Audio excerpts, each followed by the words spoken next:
and of the absolute highest quality. So go visit one of their 3 locations, South Congaree, the St. Andrews Road store in Irmo, or, of course, the Lexington store. You will be thrilled with not only the selection of meat, but the prices they offer. So go visit Old Timey Meat Market today. Again, St. Andrews and Irmo, South Congaree or Lexington. Tell them Bill Gunner sent you.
Well, we are starting off Monday morning the right way. No accidents to report at this time, and we welcome that and hope it stays that way all morning. Sunny, 79 today, of course. Partial eclipse today to be checking out around 3:09. Then tomorrow, a morning shower, 77 for the high, maybe a couple stray showers on Wednesday. And Thursday, we could even see a thunderstorm, 80 on Wednesday, 77 on Thursday. But right now, it's not too bad. It is overcast and 50 on the early game.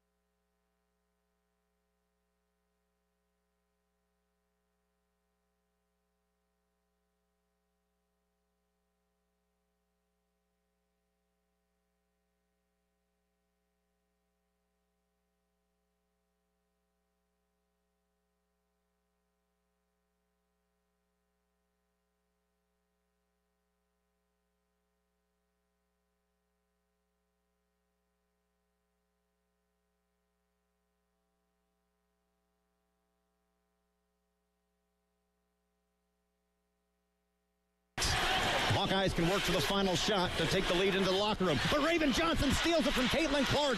She will drive the length of the floor and lay it up and in. And the Gamecocks lead 49-46.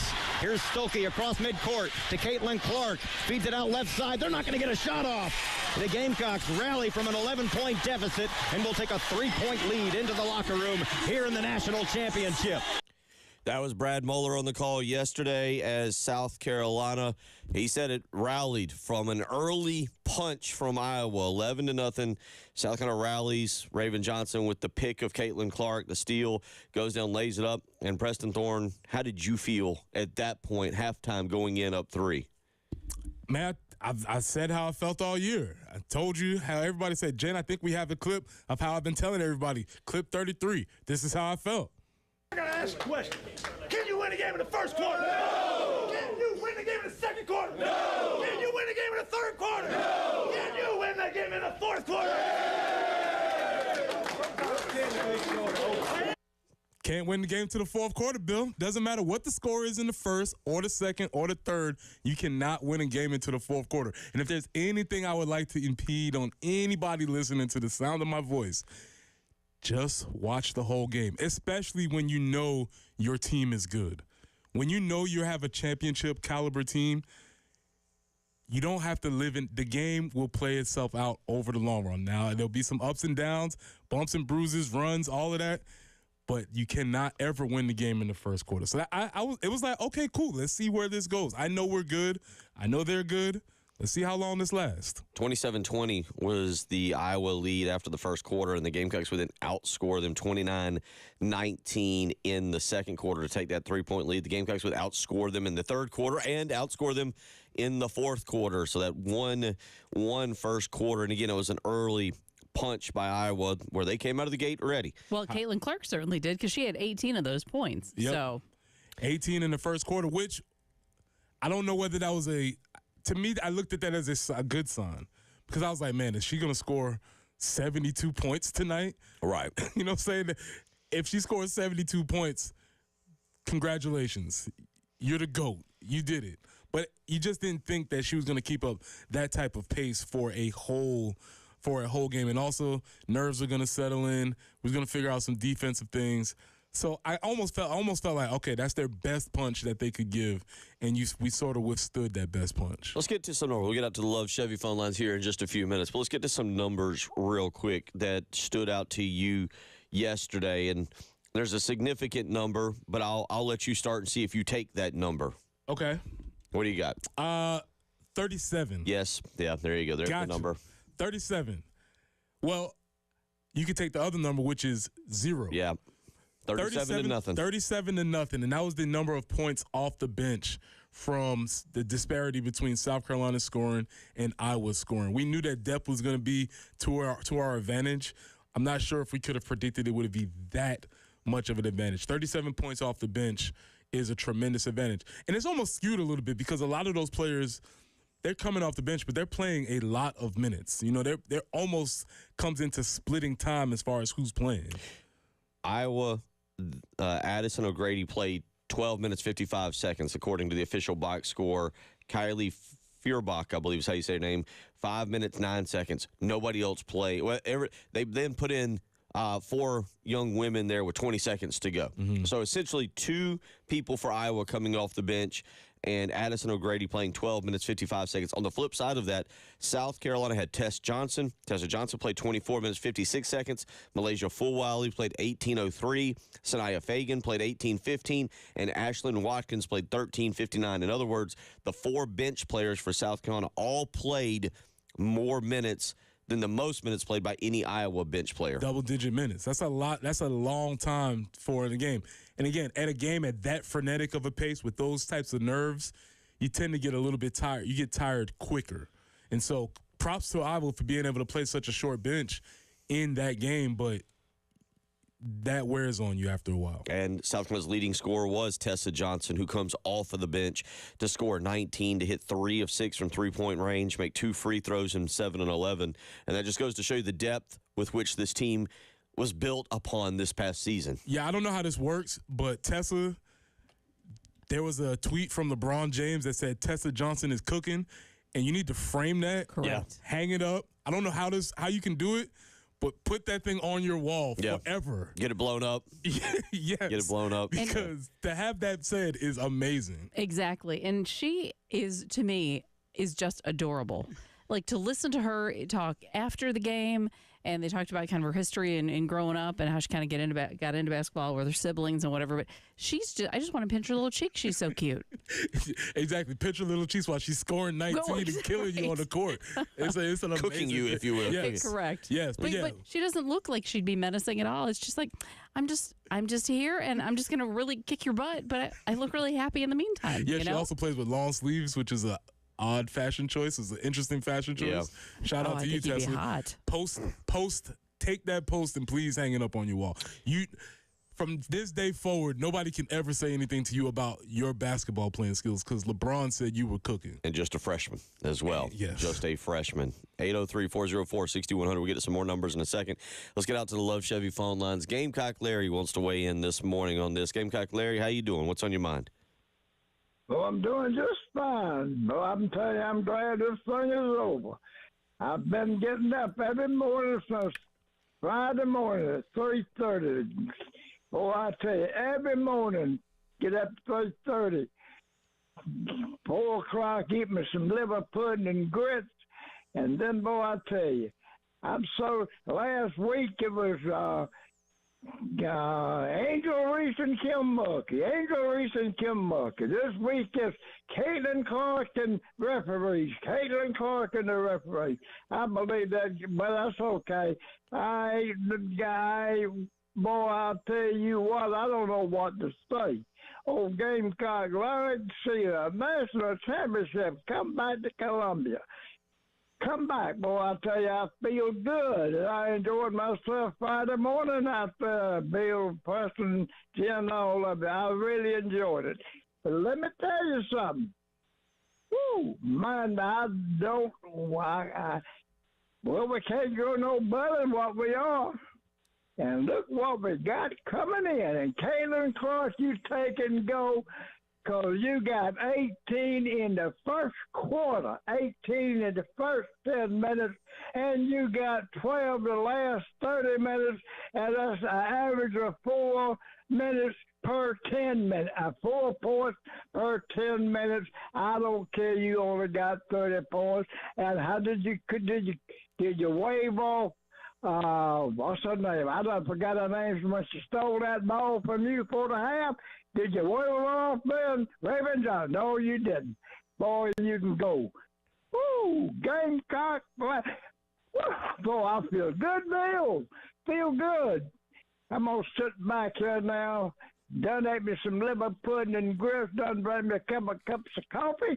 I'm just going to lay back here and listen to Caitlin Clark. But we got Camilo Cardoso. Go Gamecocks. Love all y'all. Talk to you later. I hope I have that much energy when I'm 70, let alone where Gamecock Larry is at. That is a lot of energy for 627. You got to start on your liver pudding regimen. I hope there's another way. I hope there's another way. Do you want to be great or not, man? You got to start on this liver pudding regimen. Let's just 4 a.m. Let's just say that I hope there's another way. 4 a.m. liver pudding and grits. 803-404-6100. We will get to some more numbers from the game. A couple other things. There is a Caitlin Clark stat that I thought was vital to South Carolina winning, and it wasn't her points. I'll tell you about that when we come back. And also, we'll talk a little bit about Raven Johnson and how she felt about the growth of the team. You're listening to Preston Thorne, Bill Gunner. She's Jen Jensen. It's the early game.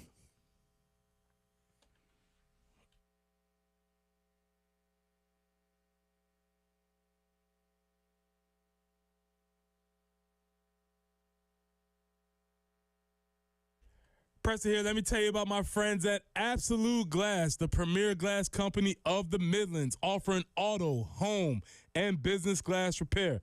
Listen, if your glass is damaged, shattered, cracked, or broken, they can handle the job. If it's a cracked windshield, that's no problem. They'll come out to your location, give you a free quote, work with your insurance company, and they'll take away the headache. That's right. They will come all the way out to where you are. replace your windshield for you. They'll do it usually for free. So if you're looking to increase the value of your home with new windows or mirrors, Absolute Glass will come out and take care of all of that for you. Windows, mirrors, shower enclosures. I say it all the time. If you can see through it, Ray and Marianne at Absolute Glass can do it.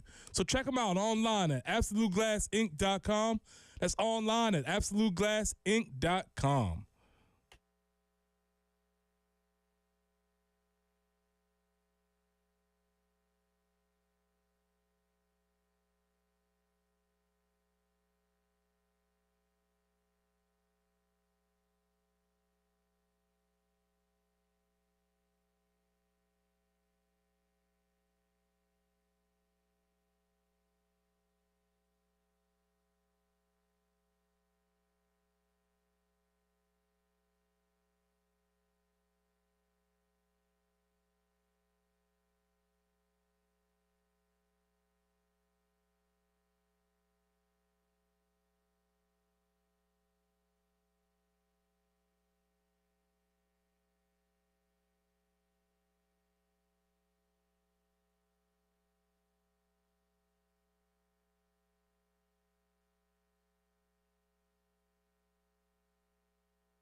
Well, I spoke too soon earlier. I apologize for that. We do now have an accident. I-26 eastbound at I-20.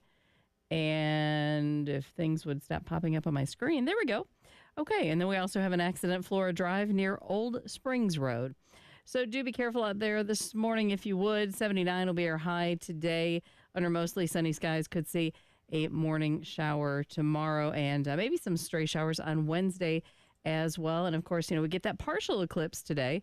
It actually should be at its maximum about 3:10 this afternoon. So, kind of fun if you still have some of your goggles or whatever from a couple of years back. But right now we are looking at 50 on the early game.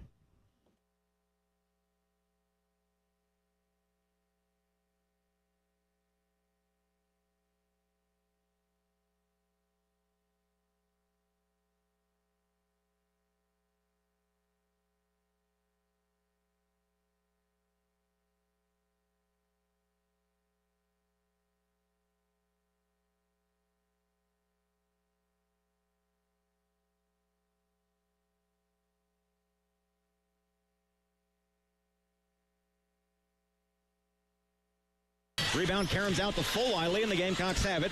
The lead is still 8 to Tessa Johnson, left wing.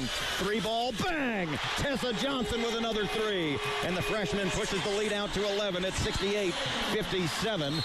Tessa Johnson with 15 points with 1:06 to play in the third quarter, and another timeout taken by Lisa Bluter of Iowa to stop the bleeding. That was Brad Mueller on the call. Tessa Johnson, the freshman, 19 points yesterday off the bench, leads South Carolina in scoring. And Preston, that was one of the things that we discussed early on in the season when we would discuss this women's team, their youth, their maturity, which I think their maturity got to Dawn Staley. Maturity and being a great basketball team are two totally different, separate things. You can have a mature, awful basketball team, and you can have an immature, great team. And at times I think it's the latter that Dawn Staley had for this team. Yeah, she even mentioned that during the pregame, she said they were a little bit louder and talkative than normal. And she was like, hey, guys, this is kind of like a big game. And she was like, I'm going to go in there and say something. She's like, you know what? I can't do it with them. At least one player thought yesterday that this team had matured. Raven Johnson, it was something personal for Raven Sure. yesterday. Yesterday was very personal after what happened to her last year where Caitlin Clark embarrassed her. I mean, there's no other way to say it, Preston. I don't know what the equivalent of that would be on the defensive line where an offensive line just lays down. I don't know. They call that a fat bath. When they pancake you and then just waddle on you and rub their stomach all Oh, in. God. Mm-hmm. That's called the fat bath, yeah. That would be it. All right. So Raven Johnson at least thought this young team matured. Here's Raven Johnson yesterday afternoon after the game. It was just the chemistry. We didn't have the chemistry at the point. We didn't have the connection. They were just trying to get us to jail together. But, it was so bad. Like, the practices were so bad. I mean, we were playing around. We were late to everything. It was just stuff like that. We were a young group. Like, we were acting like a young group.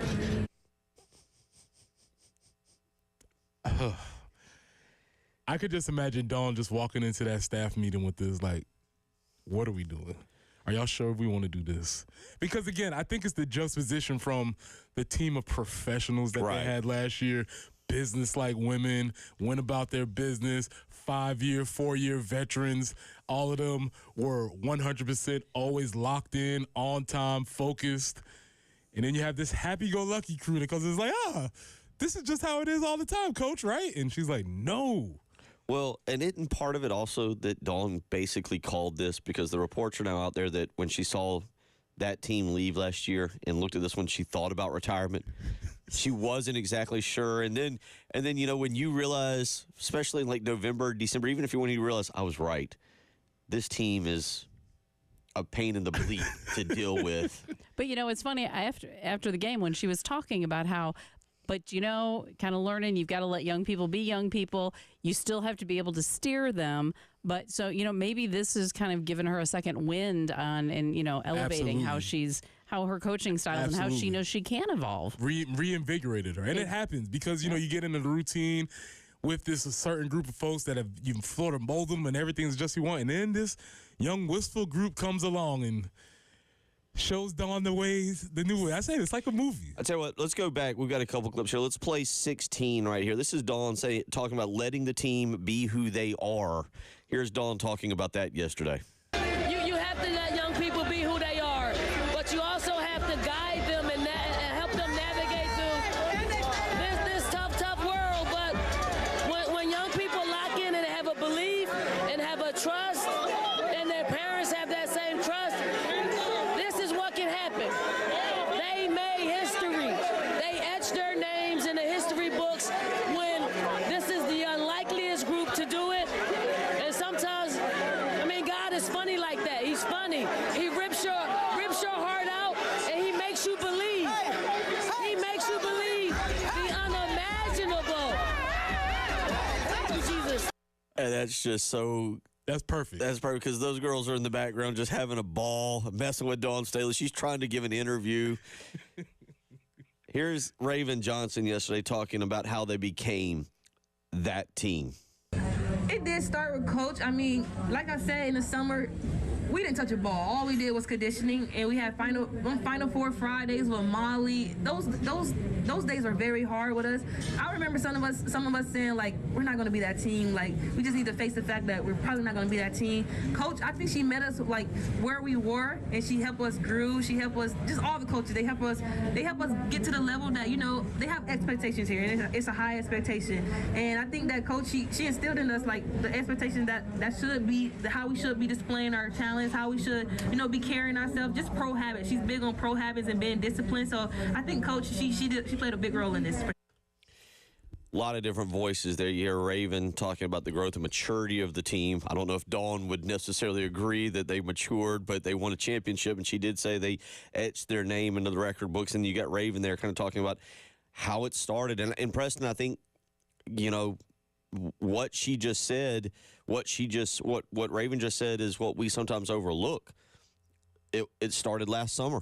It started last summer with just conditioning and with the team being pushed by the strength and conditioning coach to Final Four Fridays. And that does not sound fun. No, not on a Friday. Not on a Friday during the summer.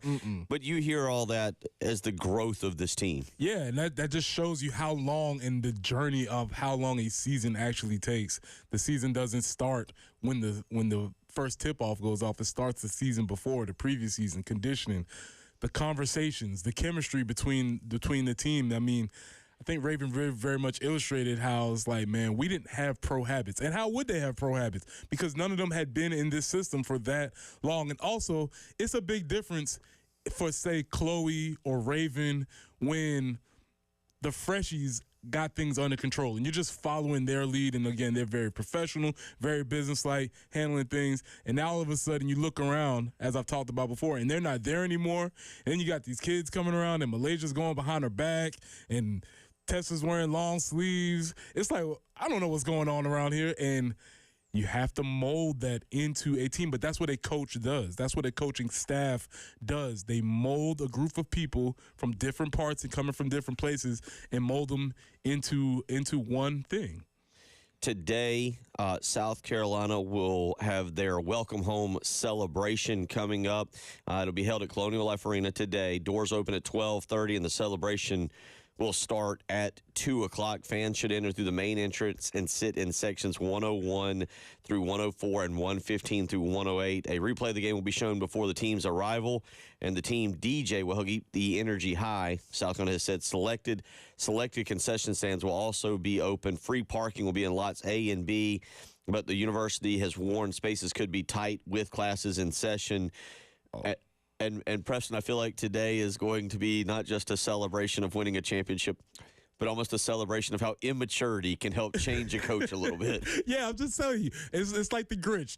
Her heart was warmed by these young, vibrant women. When Dawn said the most unlikely team, what incident do you think she was thinking about throughout the season? She probably had like a specific week in time where she's like, you know what, I'm done with y'all. I just think we talked about this, and what was it, the Mississippi State or maybe the Georgia game where she got mad because they didn't finish the game? And all I can envision is she would show up at practice and be like, you're not doing it the way I want you to do it. But she was met by a chorus of 13 to 14 young women going, but, Coach, we're winning by double digit. We're winning every game by 20. Lighten up, Coach. Like, we're winning. And Dawn's going, it doesn't matter how many you're winning by. We have to win a championship. I mean, that's the same thing when Raven in the press conference when she's like, yeah, you know, pretty much nobody can stop us. And Dawn's like, you blew a 20-point lead. What are you talking about? She's like, oh, you know, it's whatever. 803-404-6100. We'll get out to the Love Chevy phone lines when we come back. You're listening to Preston Thorne, Bill Gunner, she's Jen Jensen. It's the early game.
They're a formidable opponent that took everything that we had to win the basketball game, but just don't want to not utilize this opportunity to thank Caitlin for what she's done for women's basketball. Like, her shoulders were heavy and getting a lot of eyeballs on our game. And sometimes, as a young person, it could be a bit much, but I thought she handled it with class. And I hope that every step of the ladder of success that she goes, she's able to elevate whatever room she's in. But I'm super excited and super excited to share this moment with our team. They are incredible human beings and young people who trusted, believed, figured out a way to help each other learn and grow and ultimately become champions. Dawn Staley speaking yesterday after the game, thanking Caitlin Clark, a very classy move by her. Do you think, I'm being serious, you think she does that for Angel Reese? I don't know. I mean, there's been noted that there was obviously a relationship with Dawn Staley and Angel Reese. I don't know if it's maybe that pronounced if she goes out of her way to do that on such a public forum. But I think because of the platform that Dawn has and the amount of odds that Caitlin has, I think that was obviously what she was doing. Okay, certainly. Again, Caitlin Clark yesterday, 30 points. Again, an incredible first quarter for her. One of those numbers, though, that I mentioned earlier on in this hour, and this is kind of goes back to what you and I talked a little bit about on Friday when I know you were worried about the NC State game. I was skipping on past the NC State game, but one of the numbers that stood out to me on Saturday was, again, taking away the rest of her team, not allowing the rest of them to get going, and Caitlin ends up with just 5 assists. She was able to score, but she wasn't able to get her teammates involved in the manner that she had been. Even last year, I think last year, I know against LSU, I think last year was 41-8, maybe. She had 12 against us last year. Was it 12? Okay. And I think it was 12 against LSU in the Elite Eight game, that 12 assists. So she was able to not just impact the game with her scoring, she was able to dictate the game with her passing and getting others involved as well. Yeah, it's almost impossible to stop. I've been on record of saying we have to ban the pick and roll because it's almost unstoppable if you're running it correctly. If you have somebody who can get to the basket and somebody who can pop out for the shoot, it's almost impossible to stop. And they got into a groove where they started running it really well. She had 5 assists, and I kind of like 3 bunnies that her team kind of missed. Yeah. That especially there was one going towards the end where I believe they were down 6 and could have got it to 4, and they missed the bunny. And, but that's part of the game. 803-404-6100. Let's get out to the Love Chevy phone lines. Ernest wants to weigh in on last night. Ernest, how you doing? What's on your mind this morning? Hey, good morning, gentlemen. When I saw you Friday, I told you it was going to be tight against North Carolina, but they blew it out. And then I said, Gamecocks would win, but I didn't think it would be in that fashion. I mean, when they started that game and they were down in that first quarter 10, I was like, oh, no, here we go. I was going to win, but continued to watch the game. The girls, did their game. They pushed hard. They came back. That steal right before the half, I think that woke Caitlin Clark up and said, man, these girls are going to play me to the end, and they did. I mean, look at towards the end of the game when they were down. They had to have Caitlin Clark foul South Carolina twice, and I believe that put her at 4 fouls. We were trying to get her to foul out. I mean, like Gamecock Jesus used to say, cardiac cocks. And I had a friend call me from Okinawa, Japan. He woke up at 3 in the morning just to watch the game over there, and he said, man, that was the most exciting game he's ever seen in any basketball from college to pro.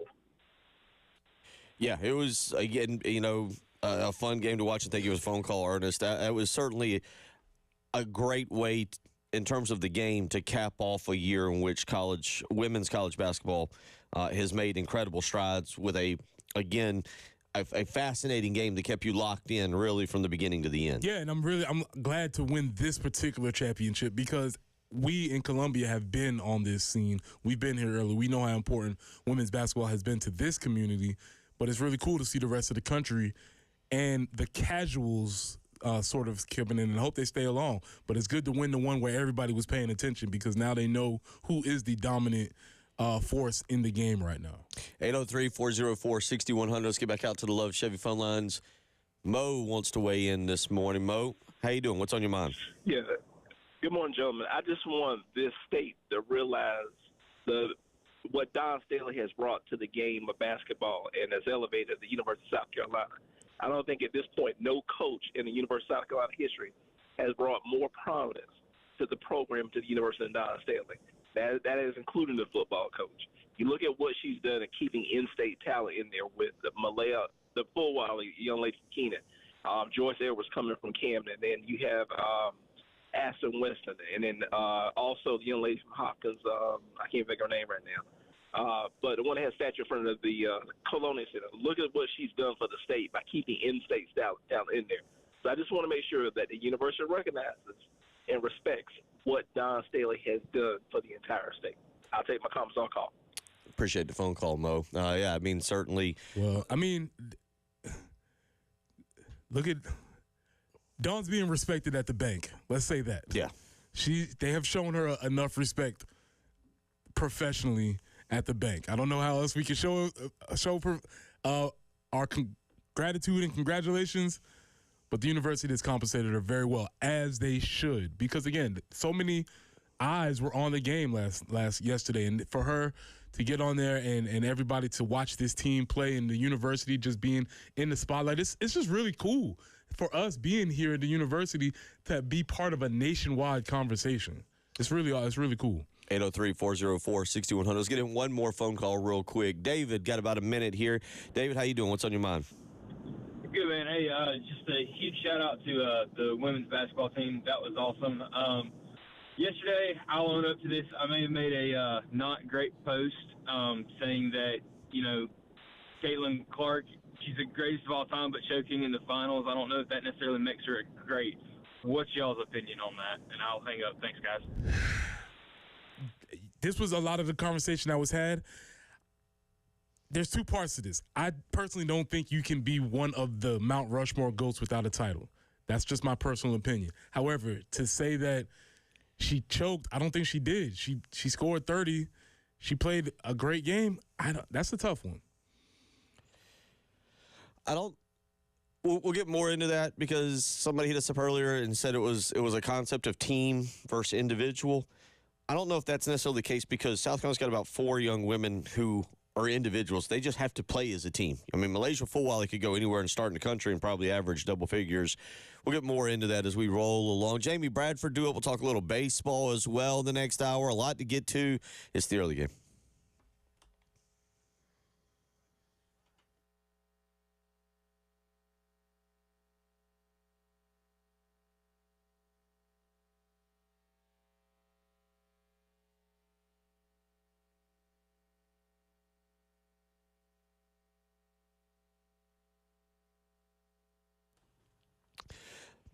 Bill Gunner for the Mortgage Guru, Jacob Crowder with First Palmetto Bank. As we roll through the month of April, roll through 2024, you might be thinking about making some changes to the home. You might be thinking about refinancing. Maybe you're thinking about purchasing a new home, or maybe you're thinking about building a new home. Well, Jacob Crowder and First Palmetto Bank are ready to help you. I can personally speak to an experience I had with Jacob where he took care of me, made sure all the paperwork was in order. The interest rate was fantastic. Everything was a very smooth process. So you can call Jacob Crowder today and get a quote on what is available to you.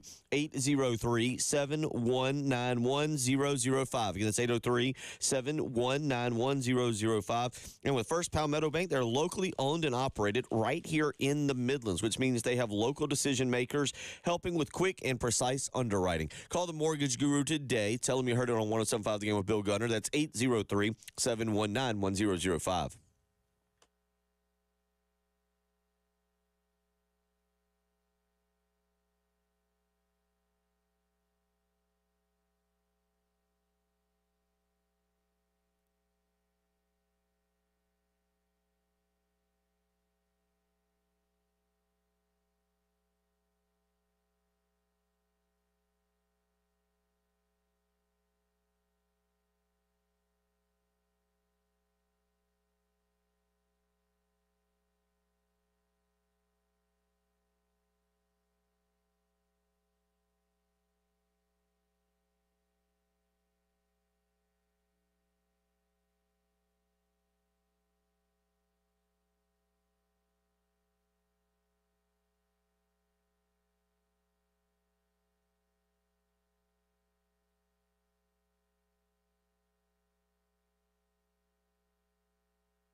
And taking a peek at those traffic conditions, it has gotten a little busier out there on the highways. I-20 eastbound at I-26, the right exit ramp is blocked. Also, a report of an accident, Flora Drive near Old Springs Road. I-20 westbound at Broad River Road, a disabled vehicle could be impacting traffic flow. I-26 eastbound at I-20, that is also showing a tie-up there. I-77 southbound, both at exits 6 and 5. Accidents reported in those areas. Looking for a high today of 79, then rain coming in tomorrow in the morning. Maybe some more stray showers on Wednesday and Thursday. Right now, like I said, it's 50 on the early game.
Get up and get going here on a Monday morning in which the majority of the talk is on South Carolina claiming their third national championship under Dawn Staley. So close, really, to it being 4 or 5, not counting the COVID year. You've got Aaliyah Boston with the missed putback against Stanford a few years ago. You have last year where Caitlin Clark single-handedly took them down. And that's why I guess Preston Thorne, as we talked about it leading up to it, I felt you had to win this one. Because otherwise that stigma of, well, they can't quite get it on, even though it's not their fault, it was not their fault at all for COVID. That's why they kind of had to do it. This window is not always going to stay open. Yeah, and as we found out, then maybe it was going to get closed voluntarily. So who knows what's going to ever happen in the future. And this is the interesting thing about dynasties. We can talk about this a little bit later, but you're right. It's 3, but could it have been 5? And then, when I start thinking about, say, the football, the Patriots dynasty, which it was 6, but really it probably should have been 3. Or some people say it could have been 8. Right. Who knows how that goes? Or you think about the Spurs, or however you want to lay out any dynasty. So there's always variables that are happening within the game. But make no mistake about it, we're in the midst of a run that is not unprecedented, because obviously there is a team called UConn, right? But it's a special time in women's basketball, and to be at the top of the sport when there seems to be a lot of extras in it is really cool. Joining us as he does each and every Monday to break that down along with other things, Jamie Bradford. And Preston's got a question, Jamie. Jamie, how you doing this morning, sir? What's up, my man? How are you? I'm doing well. Here's a go. Quick question. I need everybody to call, text in 803-404-6100. Solar eclipse, underrated or overrated? I would say, I'd say it's a little overrated. It's not the eclipse's fault. I think it's the media's fault. Yes. But it's cool though. It is cool, but it's the media's fault. A little overrated. Poor eclipse. A very analytical breakdown there of exactly where we would expect nothing less from Jamie. Because I like it. I like it, but some of these people act like it's kind of the world ending, and then some of them act like it's the greatest thing that ever happened to the world, and then some people just don't care, and I don't agree with that either. So I think it's a little bit overrated. Smidge overrated. Okay. That was a great breakdown, sir. I think so. And I think the fact, we were lucky and saw that total eclipse. This here, I think I saw like 75, 76% coverage or something. So you still have to be careful. But I did read something just last night, and I was like, oh, shoot, that potentially the glasses you had from 2017 may not be as effective. Maybe there's been some breakdown or something. So if you're thinking of using them, I don't know. Do some Google searching, but I'm just bringing that up as kind of because I pulled mine out and I thought, oh, excellent, and just read that. So anyway. A texter weighs in and says, underrated. Next opportunity for North America is 20 years away. Yep. See, very fair. And Columbia Really won't see it appreciate that. till like 2078. So 2078. Boy, does not put me in a good number for seeing this again. Probably so maybe I won't. shouldn't sleep through this one. I'll take the under on that one. I guess just saying it. Maybe a lot of people will they pause the championship celebration today over at Colonial Life Arena to send everybody outside? Go everybody into the parking lot. Look now back into their arena to celebrate. Is that because at least what I have here is that South Carolina, again, if you haven't heard, the Welcome Home celebration will be held at Colonial Life Arena today. Doors will open at 12:30 p.m. Celebration will start at 2 today. Fans should enter through the main entrance and sit in sections 101 through 104 and 115 through 118. A replay of the game will be shown before the team's arrival, and the team DJ will keep the energy high, is what South Carolina is saying. Selected concession stands will also be open. There's free parking in lots A and B, although, reminder, classes in session as well. Parking could be limited, but that'll be today. 12:30 is when the doors open at Colonial Life Arena, as we will celebrate the third national championship for Dawn Staley and her program. And we've talked a lot about it this morning. So Jamie, we'll just open the door for you. Your thoughts on what you saw yesterday. Well, first and foremost, I appreciate y'all having me on. It's the day after South Carolina won a national championship. This is really neat for all of us. If you really think about this, I mean, go back 15 years in this athletics department and what's happened. A pair of baseball national championships. They played for 3. The ladies have now won 3. They've been to 6 Final Fours. The football team went through the greatest stretch we've ever seen. The men's basketball team's been to a Final Four. We've been able to be here on the sidelines covering all this stuff, and this is really neat. And so this is and this one being 38-0, being undefeated, and what you could argue is I don't know if it's the greatest season in women's college basketball history. I think it is, but I mean, I'm just saying that without doing a ton of research as to what would make, what parameters what criteria do you take in to determine that? But I think it's probably the best season. It's definitely the most visible season in the history of women's college basketball, with all the storylines. Clearly, the end of it, the Final Four, was the most watched ever, highest ticket prices and on yards. And with all those storylines, the Caitlin Clark story, which is an incredible story, and you get LSU and kind of the distraction that they were at times with the story that they were and on and off the court. Gino Auriemma probably getting close to the end of his career, all that stuff. At the end of the day, the story that was the story that will continue to be told. The best team in college basketball won the national championship. They cut through all that, and then they cut the nets down. So, I mean, just an incredible run of team basketball, and it was really neat to see the national outpouring, like all these big famous people that we know who were tweeting and all this stuff last night, actors and professional athletes and presidents and all kinds of stuff. I mean, really an incredible story for Dawn Staley and her team. You're right, Jay. Of course, I saw a lot of people jumping on Jason Sudeikis for magically becoming an Iowa fan. Yeah, that was strange. I'm like, come on. Ted Lasso. Come on, Ted. Yeah. What are we doing here? I mean, I understand it's cool, but you're in the traveling caravan. What's up with this? I know, but I mean, like, Flies magically became a South Carolina women's basketball fan, right? So That's true. It all outweighs. Very fair. I was just trying to go back and look, because did he have? I felt like I've already knew this or should have known this, but did he have a tie with Iowa? Was for some reason, did he go to school there? I know he went to like a junior college that I had read about, but I didn't know if he had a tie to Iowa. Fort Scott Community College is where he went. He's from Fairfax, Virginia. Did he do something? Was there some tie there to Iowa? Do we know that? Oh, I don't know. Any I idea? didn't hear anything. Okay. No, okay. There you go. So I don't know, but you're right. And even Saturday Night Live got into it, doing a little spoof on their cold opening on Saturday night and talking about the women's game. It has been a great year. And Dawn Staley, Caitlin Clark, Angel Reese, even Kim Mulkey, they have all grown the game. One text already weighs in and says, looking forward to next year's national championship, which should be USC versus USC. Malaysia Fulwiley and crew versus Juju Watkins and crew. Slow down. Let's stay right here for a little bit.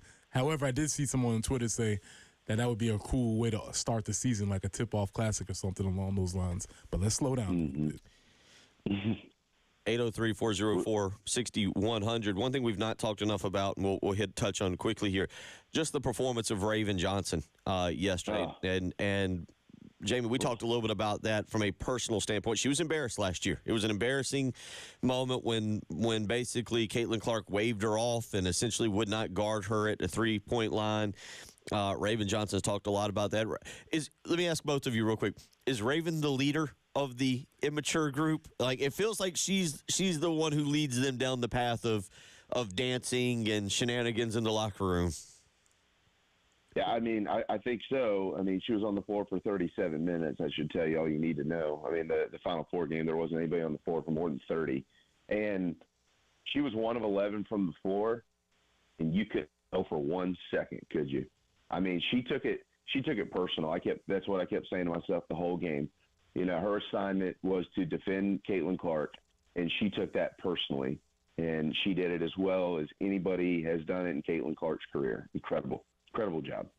Yeah, she absolutely. She was tremendous, and it just felt like the rim was tight for her. She was rimming a lot of. They were going in and out. They were almost not falling. She was on line with her shots. They just weren't falling, and that might have made a less mature Raven sort of sulk on the other side. But like you said, Jamie, she was 100% locked in on the defensive side. Her and Bree Hall did a tremendous job of containing Caitlin, because we've all found out you're not going to stop a woman who can shoot from 35 feet. You're not going to stop that, but you can contain it. And I think they did a decent job with that. Yeah, Raven, by the way, just for people who say, oh, she's not a good shooter, she finished the season a 44% shooter from the field, improved that three-point percentage to 35% on the season as well. So a better, I should say, shooting season for her and the performance. Somebody in that locker room knew on Friday night when Connecticut and Iowa ended, it was going to be their responsibility. And Preston, I might get you to speak to it as a former player. When you know you're getting the assignment of an elite player and you have about 24 hours, a little more than 24 hours to mentally prepare, what that's like. I don't know how you sleep. That to say elite is almost, in basketball, so because you are the person who is guarding this other person. When they make a shot, it is not on the team, it is on you, especially in space. You have to be able to rise up to that challenge. And like I said, Raven and I think Bree did a tremendous job. There were a couple times Bree's hand was in her face guarding her, and she still made a shot. And it's like, listen, man, I'm doing the best I can. But I thought they did a great job. 803-404-6100. We'll roll along, talk some more basketball, but obviously get into some baseball as well. When do we know who a team is? Like, is this what South Carolina baseball is? Is it time to stop saying, well, if they'll do this, they'll fix that?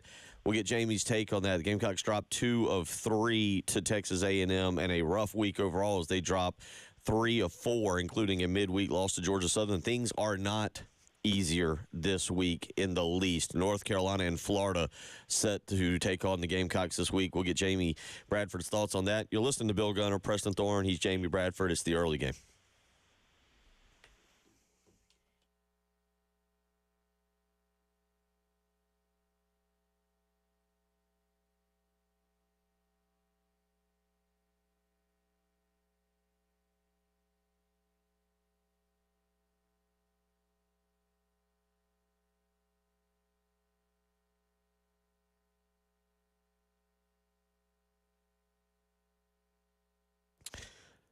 Bill Gunner for Old Timey Meat Market. It is grilling season. The weather is turned. You want to be outside. Great sports are on, and you want to make sure that you are feeding the family properly. That's why the Gunner family always uses Old Timey Meat Market. Whether it's a great steak, maybe some pork chops, or some of those Italian chicken skewers, Old Timey Meat Market has exactly what we are looking for. And if you need something special that can't be found on their shelves or in their display cases, they'll order it for you. That's right. They'll have it available for you. So visit one of their 3 locations.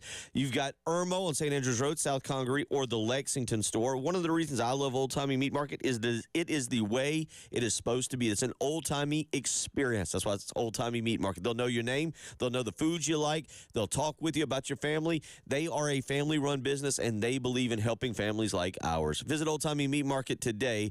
Tell it you heard it here on 107.5 The Game with Bill Gunner.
Well, we do have a few slowdowns for your Monday morning commute. I-20 eastbound at I-26. The right exit ramp is currently blocked.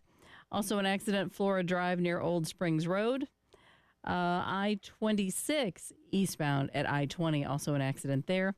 I-77 northbound exits at both exit 6 and 5 on I-77 southbound. So slow down there for sure. Looking for a high today of 79, 77 tomorrow with maybe a morning shower popping in. Stray showers on Wednesday and a high of 80. Right now it's overcast and 50 on the early game.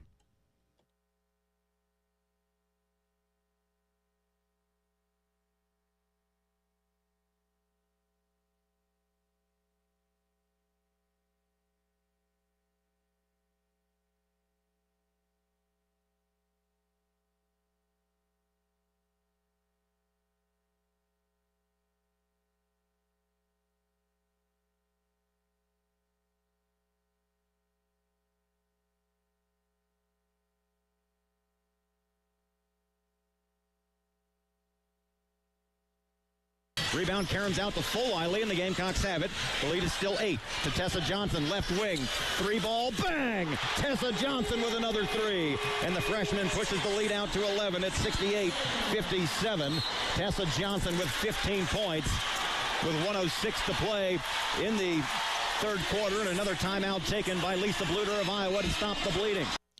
A big three-pointer there, as you heard Brad Mueller on the call in the national championship game yesterday from Tessa Johnson that I felt like really set up the fourth quarter. And we'll talk more about that as we roll along. Obviously, South Carolina and Iowa, the big story. There is a few other massive stories, and I'll get to one of them coming up in the next segment with John Calipari and Arkansas, Jamie Bradford. But before we do that, let's talk a little baseball. Not the week, I should say, unfortunately, not the week that the program needed here in 23-20 or in the 24 season, losing to Georgia Southern on Wednesday night 8-0, a very ugly game there. One that also appears to be very costly, not just on the scoreboard, but with the injury to Eddie Copper.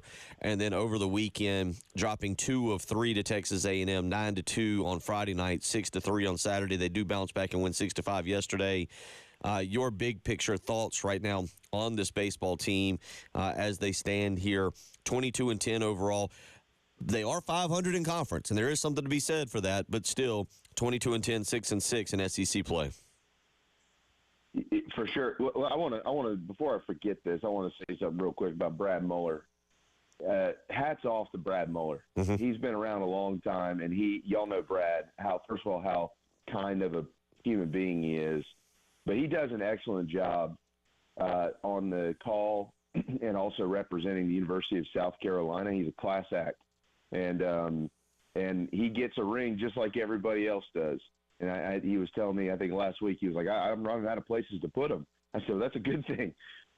So congratulations to Brad for being courtside once again and being able to be the voice of Gamecock basketball on the women's side. He's just a special guy, and I feel like he needs to be mentioned. Carolina's very lucky to have him and Derek doing what they do for Carolina basketball. So I had that on my agenda this morning. I didn't want to steer you in a different direction. It's your show, but I wanted to make sure I got that in. He's fantastic. As far as baseball goes, yeah, it's a tough weekend. I mean, A&M's really, really good.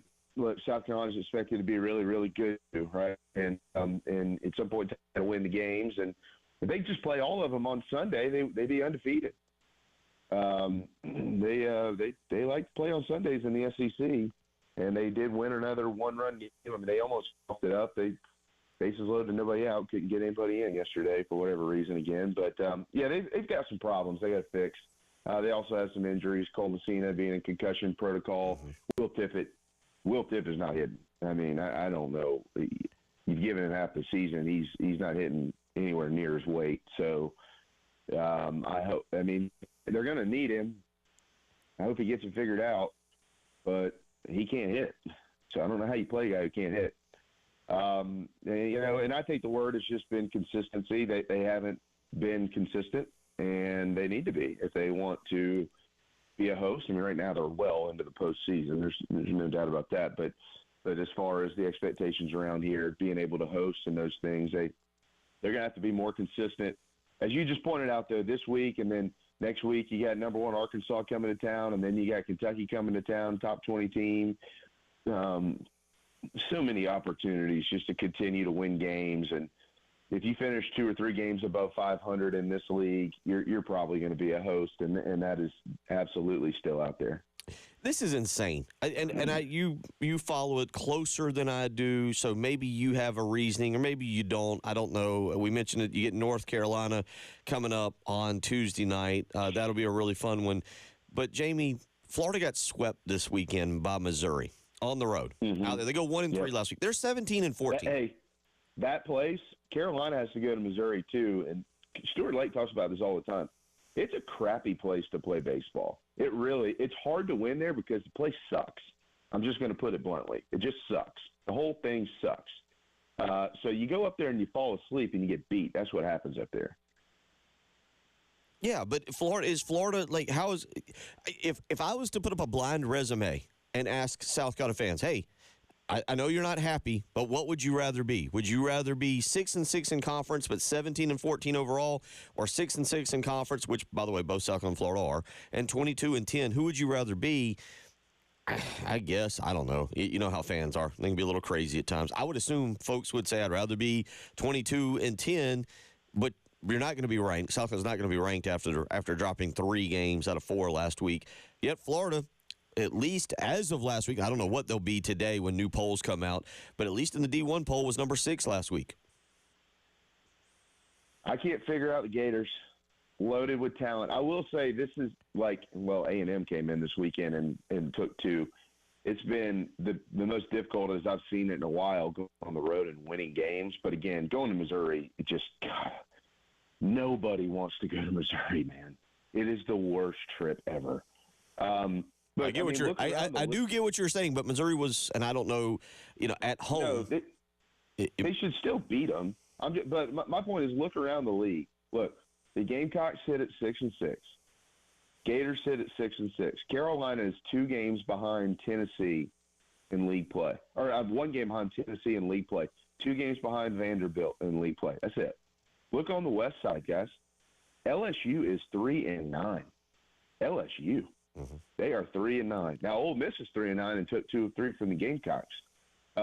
Mississippi State sits there at 6-6. It is you right now. You have 2.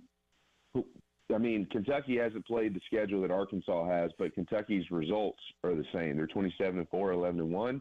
Arkansas is 11-1, 27-3. We'll see if Kentucky can stay there. I think they can. They swing it well enough to continue to win games. Arkansas is really good. The rest of this league, it's going to be 1 or 2 games that decides all these host sites. And the SEC is not going to get 6 right now. They're probably not going to get 6 or 7 host sites of the 16.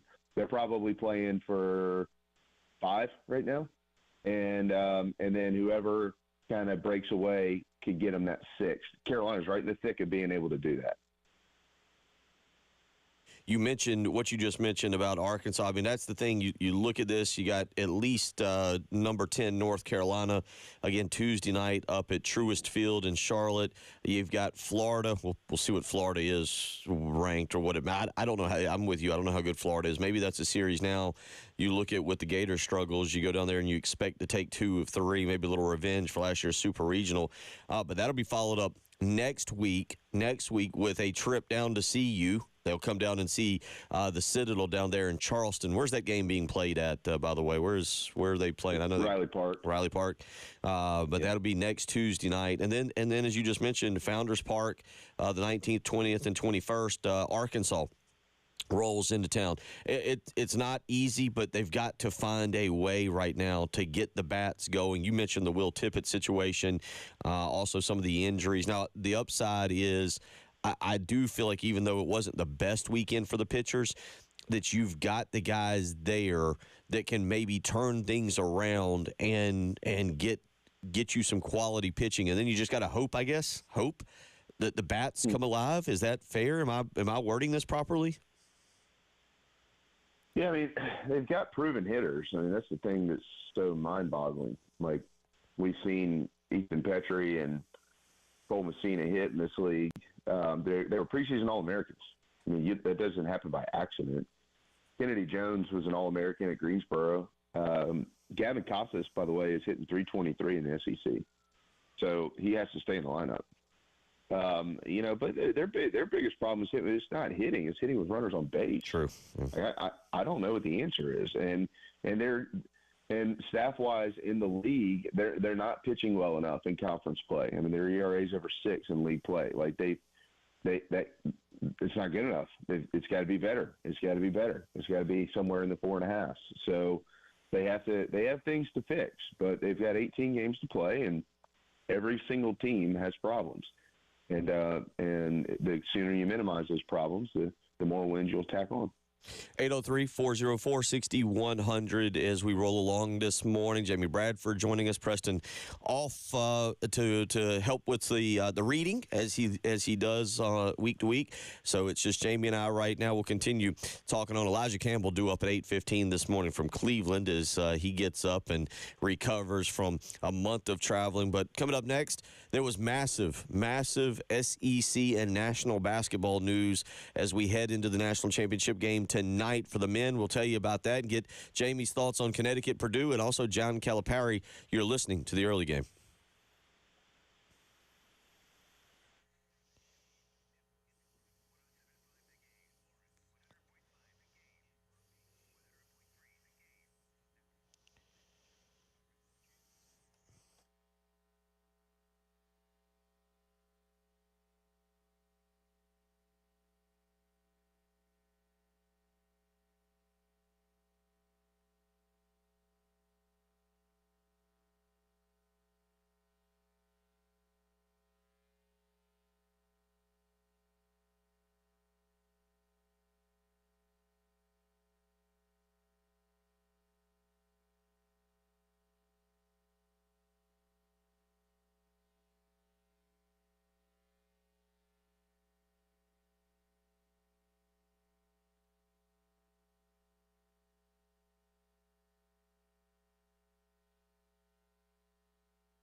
And a good Monday morning to you. We are looking at just a few things out there that might slow you down. I-77 southbound exits 6 and 5 have incidences at both locations. So again, a little bit of a slowdown there in I-77 southbound.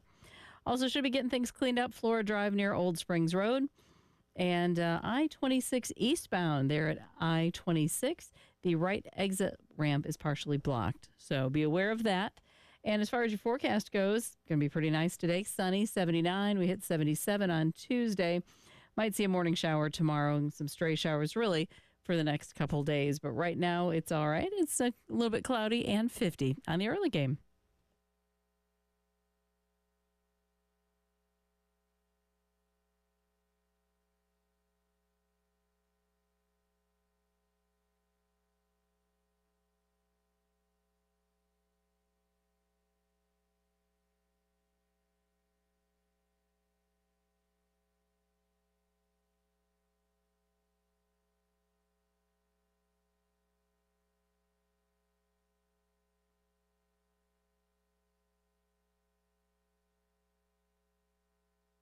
Martin drives, feeds it in the lane. Shot blocked by Camilla, and Camilla with the rebound. Huge defensive play for the National Defensive Player of the Year.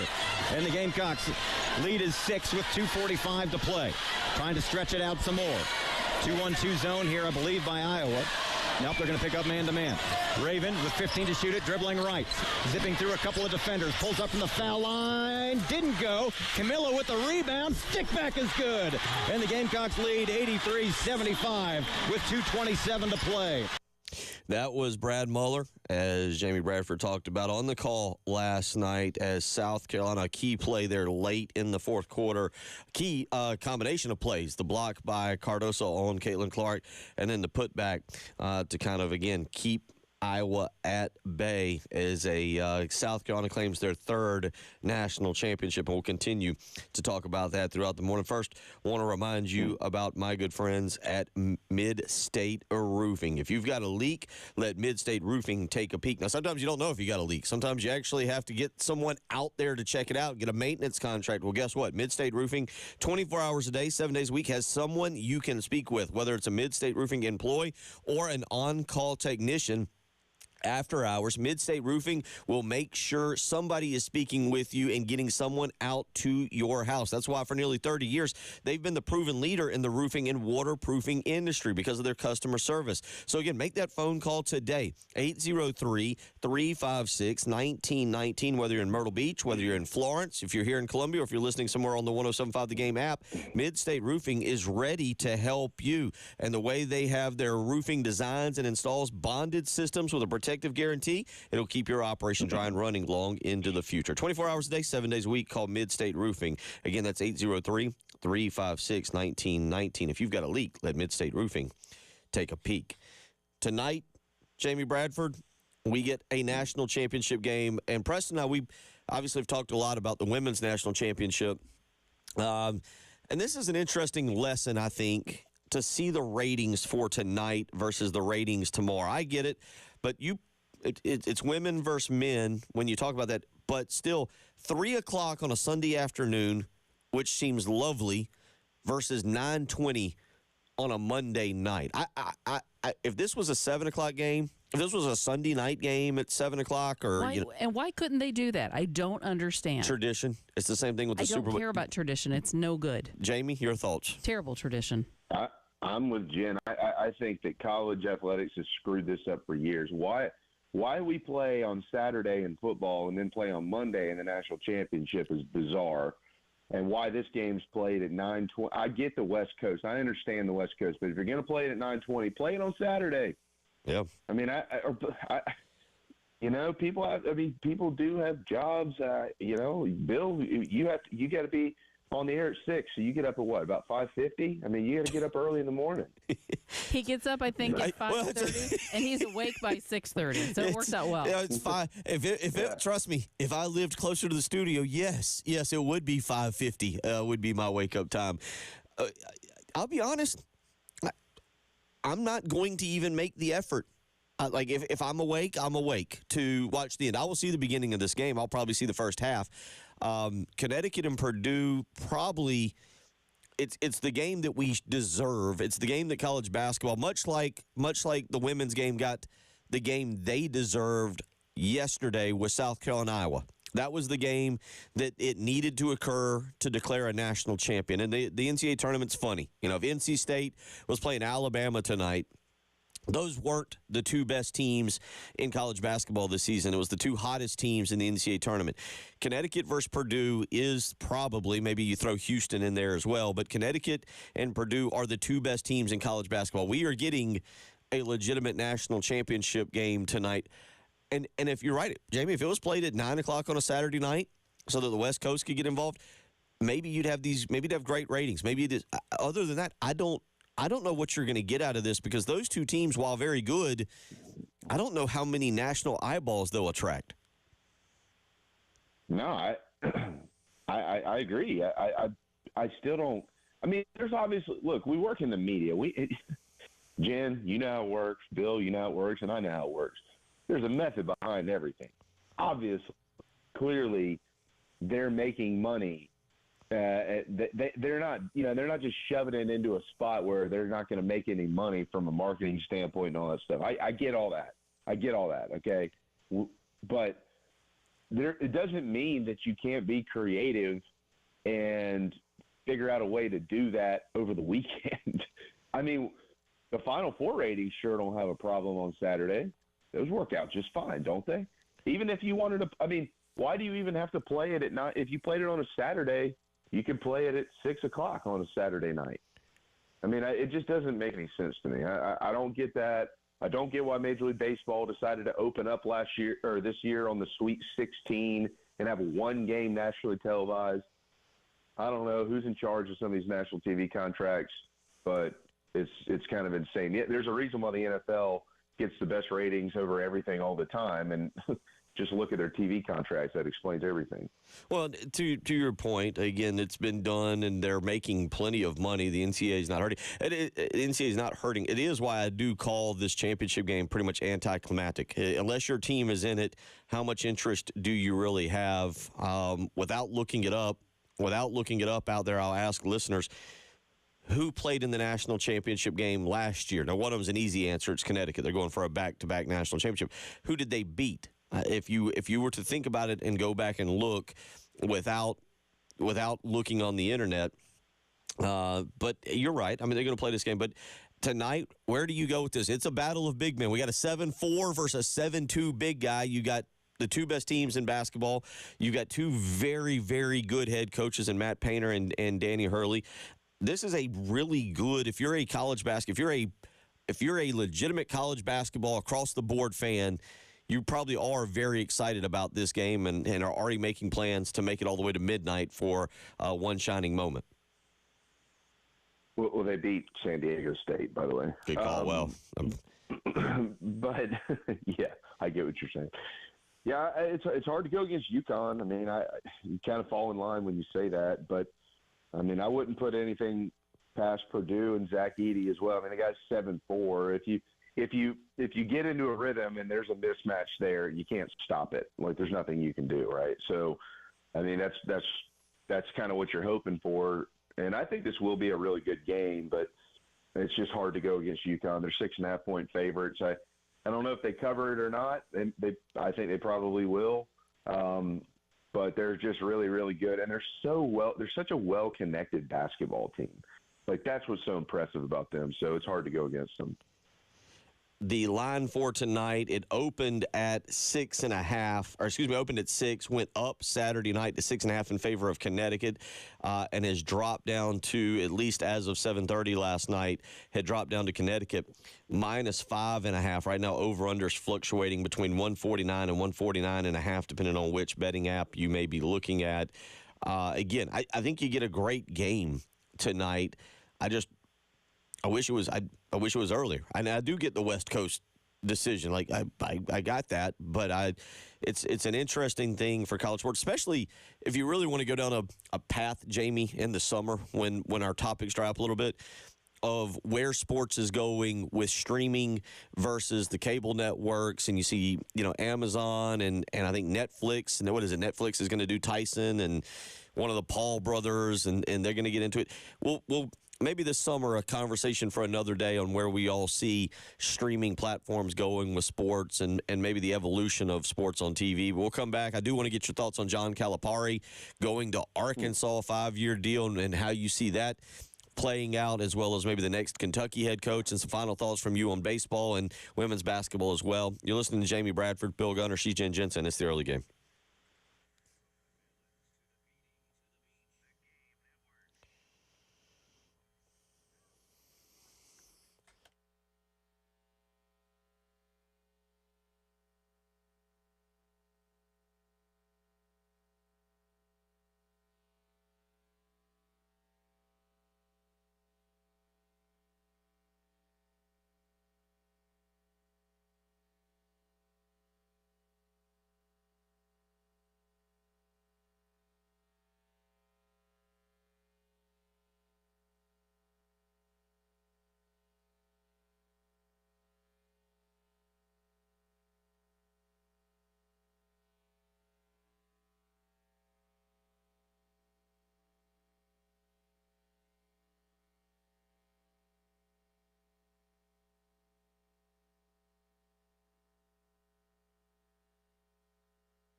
Bill Gunner for the Ecton Law Firm. We're creeping closer and closer to tax day, April 15th. And you know what? Most of you probably being mature, doing the right thing, getting those taxes in early. But sometimes that can lead to tax troubles, and don't let them weigh you down.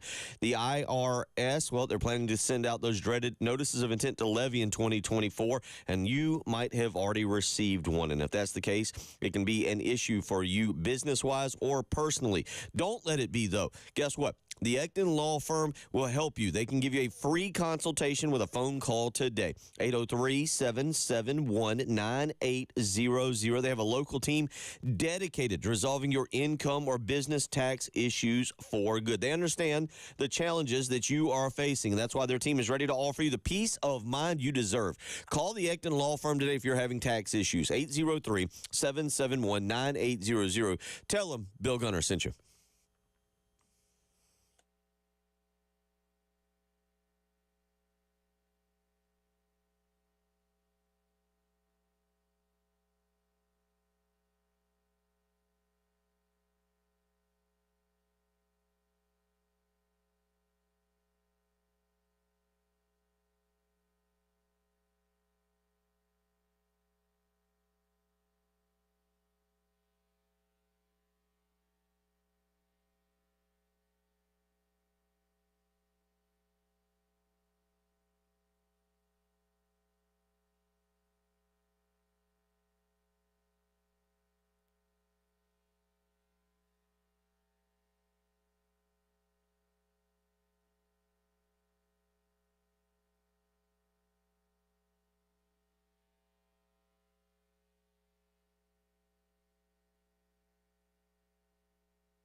Again, yesterday, South Carolina claiming their third National championship in women's basketball, 87-75, the final over Iowa last night, yesterday afternoon.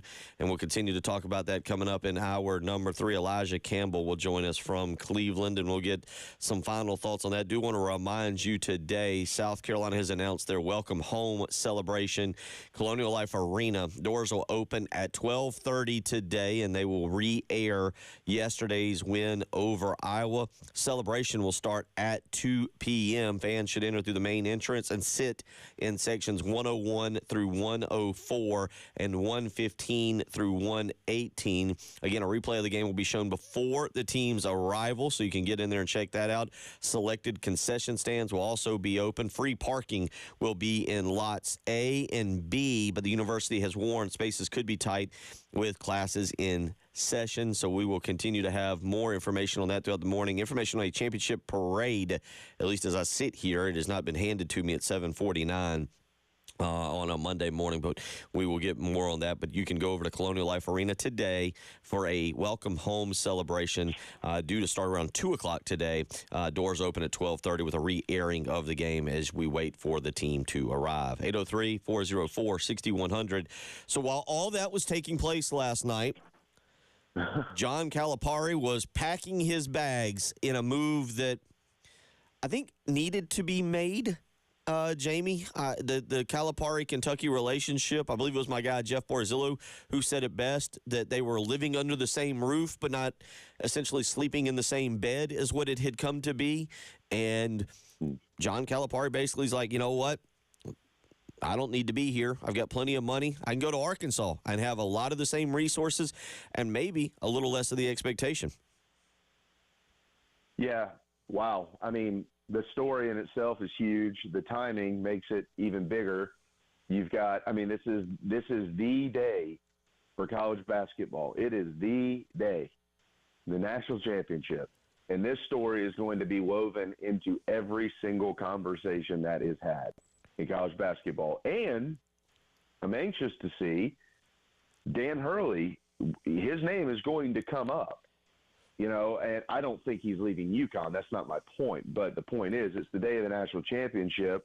And as a player, I mean, does anybody really think that UConn's players aren't going to have their cell phones between now and 9 o'clock tonight? Of course they will. You know, so the more that they see his name come up, you know, how much of that will it affect this game tonight? So it's pretty crazy timing. I do think it's a good spot for John Calipari, and it sure looks like Arkansas is finally saying, okay, well, we've got a bunch of money. Well, might as well go ahead and tap into it down here. I wonder what Eric Musselman thinks about that. But, yeah, it's a wild time for this thing to come out. You know, again, for the SEC as basketball as a whole, it's a very interesting situation because now I'm fascinated. I'm absolutely fascinated to see who Kentucky kind of targets. You are right. Danny Hurley's name is already in the mix and being mentioned. Nate Oates at Alabama is a name. It sounds like Kentucky may make a run at Jay Wright, who appears very comfortable and happy in his lifestyle with television. And don't do it. Don't do it, Jay. Yeah. Don't do it. I don't know where they go because one of the things that Jeff Barzillo said is one of the problems here, well, not only was the buyout for John Calipari, but it was the lack of true top-shelf coaches that would maybe make the move. And that's kind of where – do they mean that, Bill? Bill, you're a basketball guy. Like, why don't they just get out of their own way? Get out of your own way and go hire the best basketball coach that you can. Who cares what shelf he's on? You know, like, I think that's ridiculous, but that's how they are. You know, we laughed, Preston and I laughed at Message Board Mayhem earlier this year, and when a Kentucky fan, that was after one of their losses, I forget to whom, suggested they should hire Brad Burnell. And, you know, it might not be the worst thing for Kentucky, who's going to recruit. You and I could go coach there, and you're going to recruit elite talent. Billy Gillespie had no problem recruiting elite talent. Tubby Smith was the one guy who almost was like, I'm not even going to try to recruit elite talent, and still succeeded in getting very good players to come there. You need a basketball coach, man. You just need a guy who's going to X and O it up and take maybe not five stars, but some elite talent and you're in the hunt for the Elite Eight every year, and that's what they need to do. And Brad Brunell's not a bad option there if that's what you're looking for. Well, nice work, Bill. I don't think it's going to be one of the big names. I do think that they're going to end up settling on somebody that's going to piss off half of the fan base because they don't know who they are and they're not named Billy Donovan or something like that. And then it's still all going to work out for Kentucky. So I don't know which direction they go, but I doubt it'll be Nate Oates. I doubt it'll be Dan Hurley. If anything, Nate Oates is just about to ask Alabama for more money, and he's going to get it. So we'll see. We'll see. But pretty wild time. His agent just got a boost in that yesterday. I'll give you one name, and then I want your Masters pick real quick. There's only one man suitable for the job, as I read last night, and he is up there at St. John's, and he is ready. Bring the Patino back to Lexington.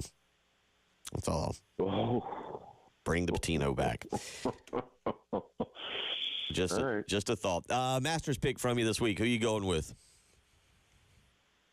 Oh, man. I'm going to go with Scotty Scheffler. Here's a big one for you. John Rahm does not make the cut. Ooh. Spicy. That was strong in the final 20 seconds. John Rahm, go back and look at the history of Masters winners and making the cut the next year. John Rahm misses the cut. May contact you on Friday, buddy. Appreciate it. Thanks, guys. Have a great week. You too.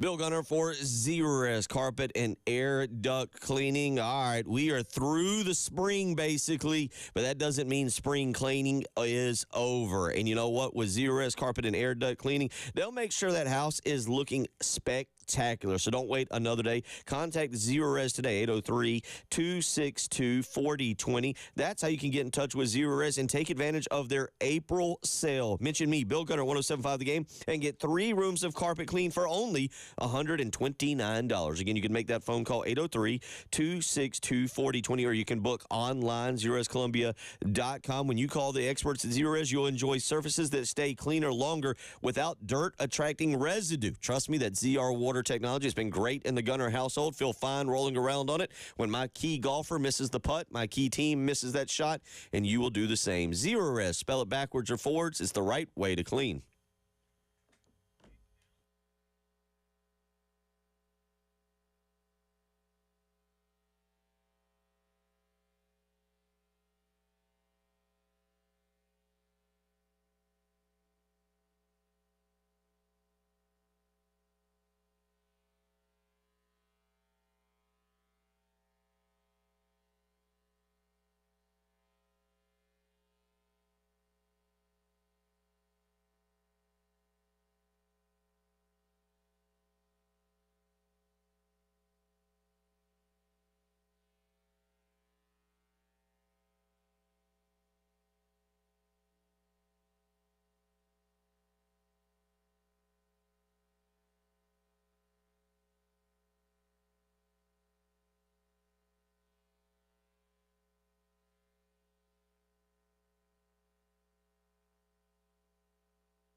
Alrighty, we were looking at an accident, I-26 westbound there at exit 119. Again, I-26 westbound at exit 119. Still working the earlier tie-up I-20 eastbound at I-26 at that exit ramp on the right. I-77 southbound at Shop Road, that's exit 6. Still working that earlier tie-up. And one new one that has just come in, Colonial Life Boulevard at Bush River Road. Going to be nice today, 79 for the high, 77 with a morning shower tomorrow. Right now, 51 on the early game.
Iowa with the basketball. They'll bring it across. The clock will tick down.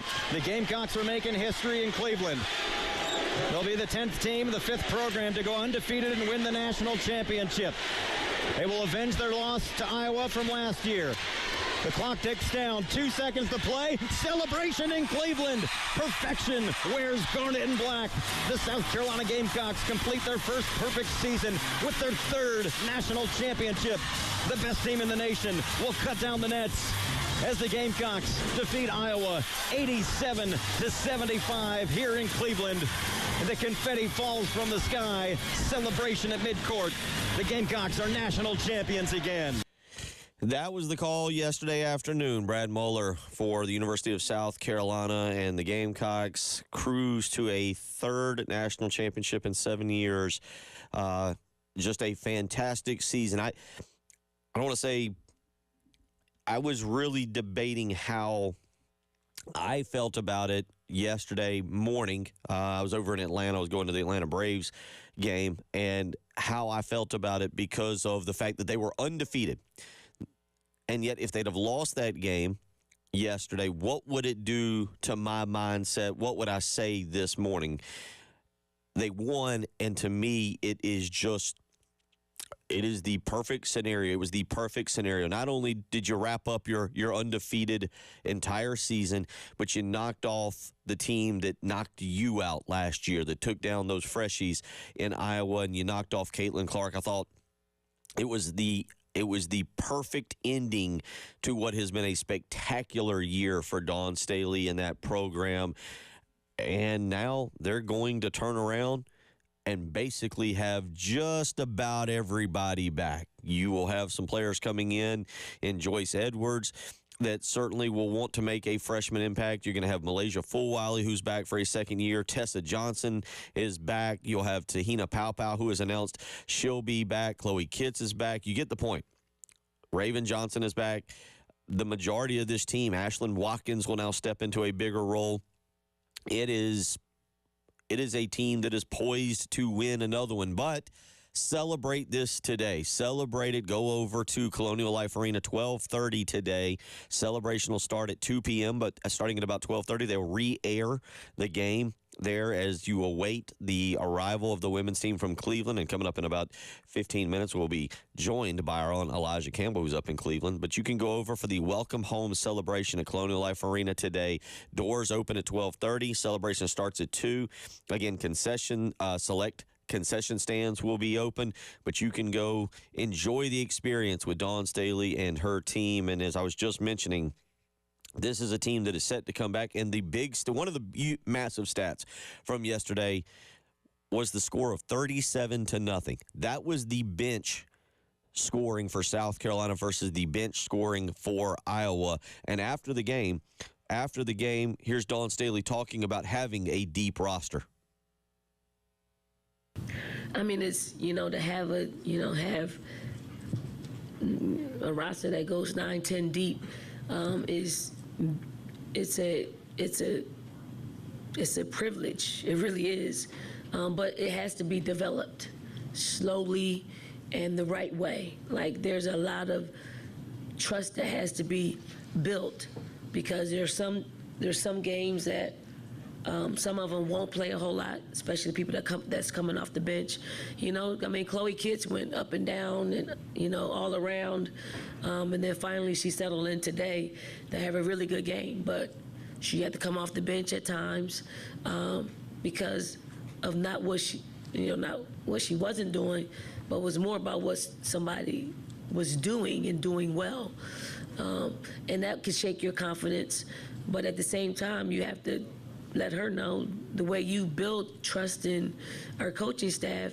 It's the same way your competitor is building trust. I think Malaysia Fuwali has been very patient with us to be able to have a household name coming off the bench, playing maybe probably less than 20 minutes a game, where she could have gone anywhere else in the country. And they've given her the ball time and time again. But winning a national championship will allow us and that relationship to continue to grow, because I know she really wanted this. And I would imagine that come as early as next year, she's going to want to be a starter. She's going to want to be play more minutes. She's going to want a lot of different things because she got the big one. So now she'll maybe want to concentrate on some individual awards. And I appreciate her sacrifice. So it's everybody. It's Sanaya Fagan, who,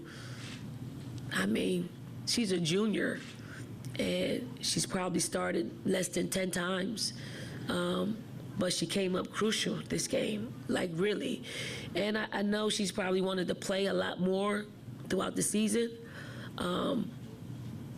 But I hold her to her standard. I hold her to her personal and individual standard.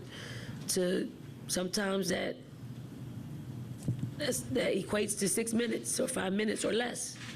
And it doesn't feel good, but in order for us to do what we do today means she's got to meet her standard. And we don't sacrifice that.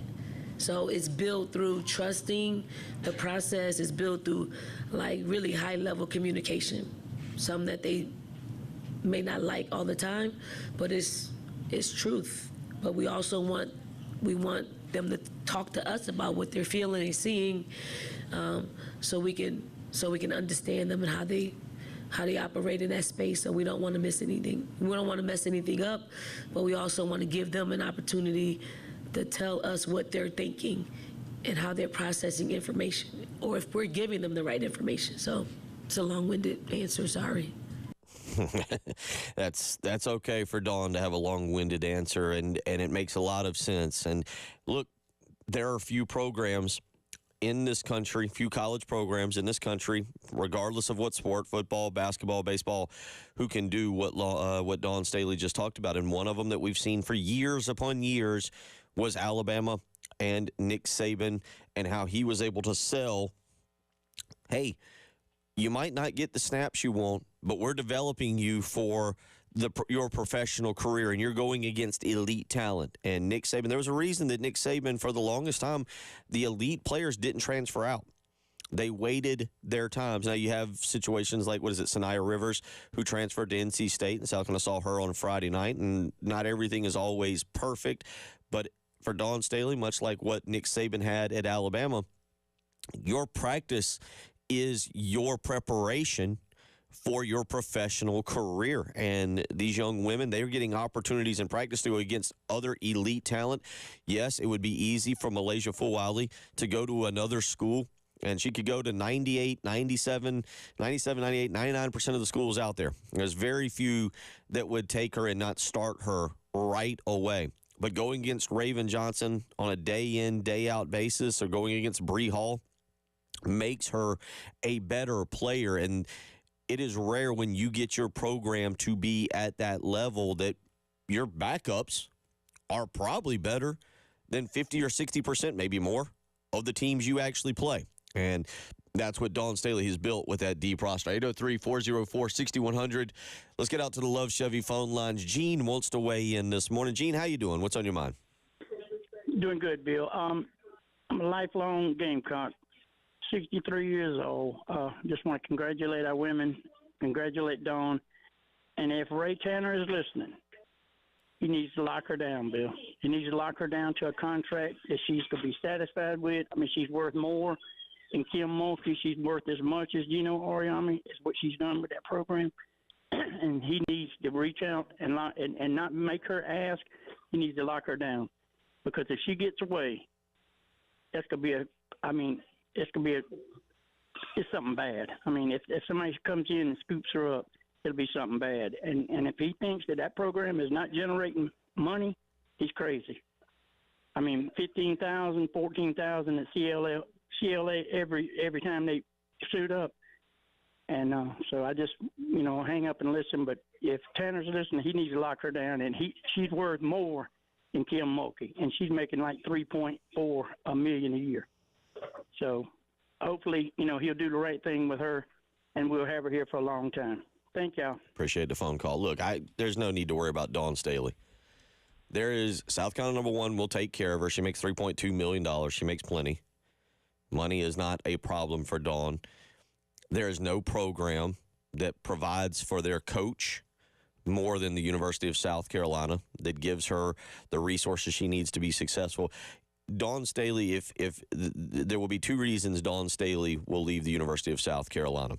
One is she'll be 54 on May 4th. She'll just decide at her age that she's done all she feels like she can accomplish and that she wants to enjoy life and wants to enjoy other things.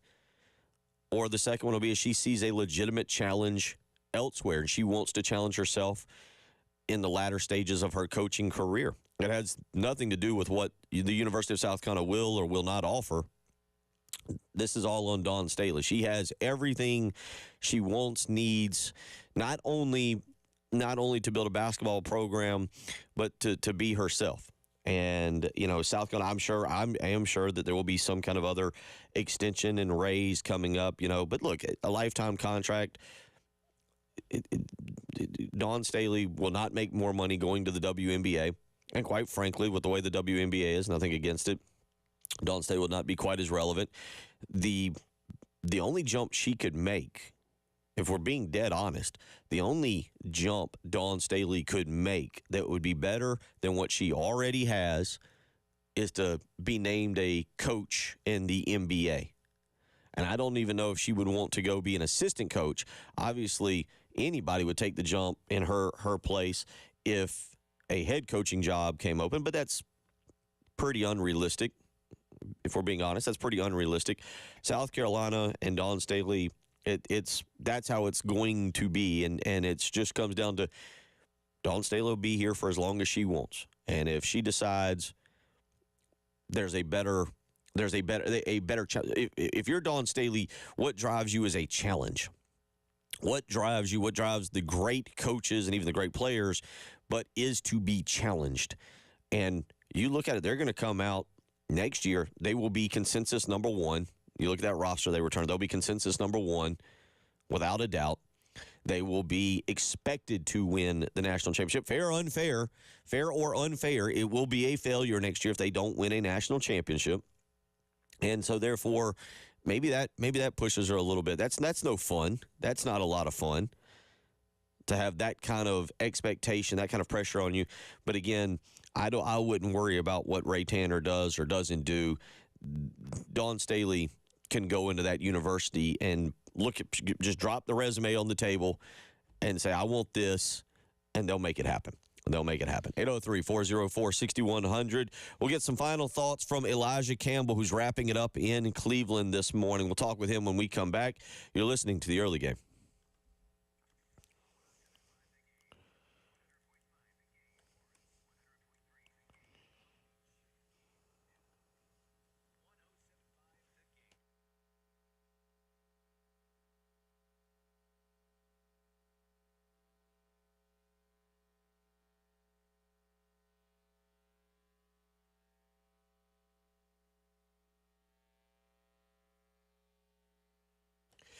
Bill Gunner for Dr. Dan Balknight and the Men's Clinic. You know what? As we get older, things start to change. You start experiencing mood swings, little brain fog, all kinds of different things, and you're never sure why. It's good to speak with someone, and Dr. Dan Balknight is ready to be there for you. You know what? There's nothing generic about you, about us guys, so why settle for general medical care? At the Men's Clinic right here in Irmo, they're experts in men's health. They believe all men deserve to live their absolute best life, and that is achieving optimal health and wellness. And that requires treating each patient individually. That's right. There is individual treatments specifically tailored to whatever is ailing you. So call today and line up an appointment. 803-875-MENS. Again, whether it's work or play, if you've been struggling lately, you need to line up an appointment with Dr. Dan Balknight. 803-875-MENS. Call the Men's Clinic today. Tell them Bill Gunner sent you.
And taking a peek at the traffic conditions, I-20 eastbound at I-26.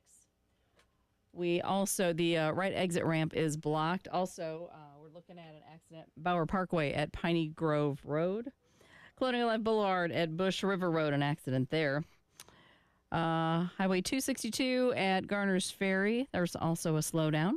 I-26 westbound at exit 119, and one other to remind you about, and that's I-77 southbound at Shop Road. Looking for a high today of 79. Some showers coming in tomorrow morning, 77. 80 for Wednesday with rain. Right now, 52 on the early game.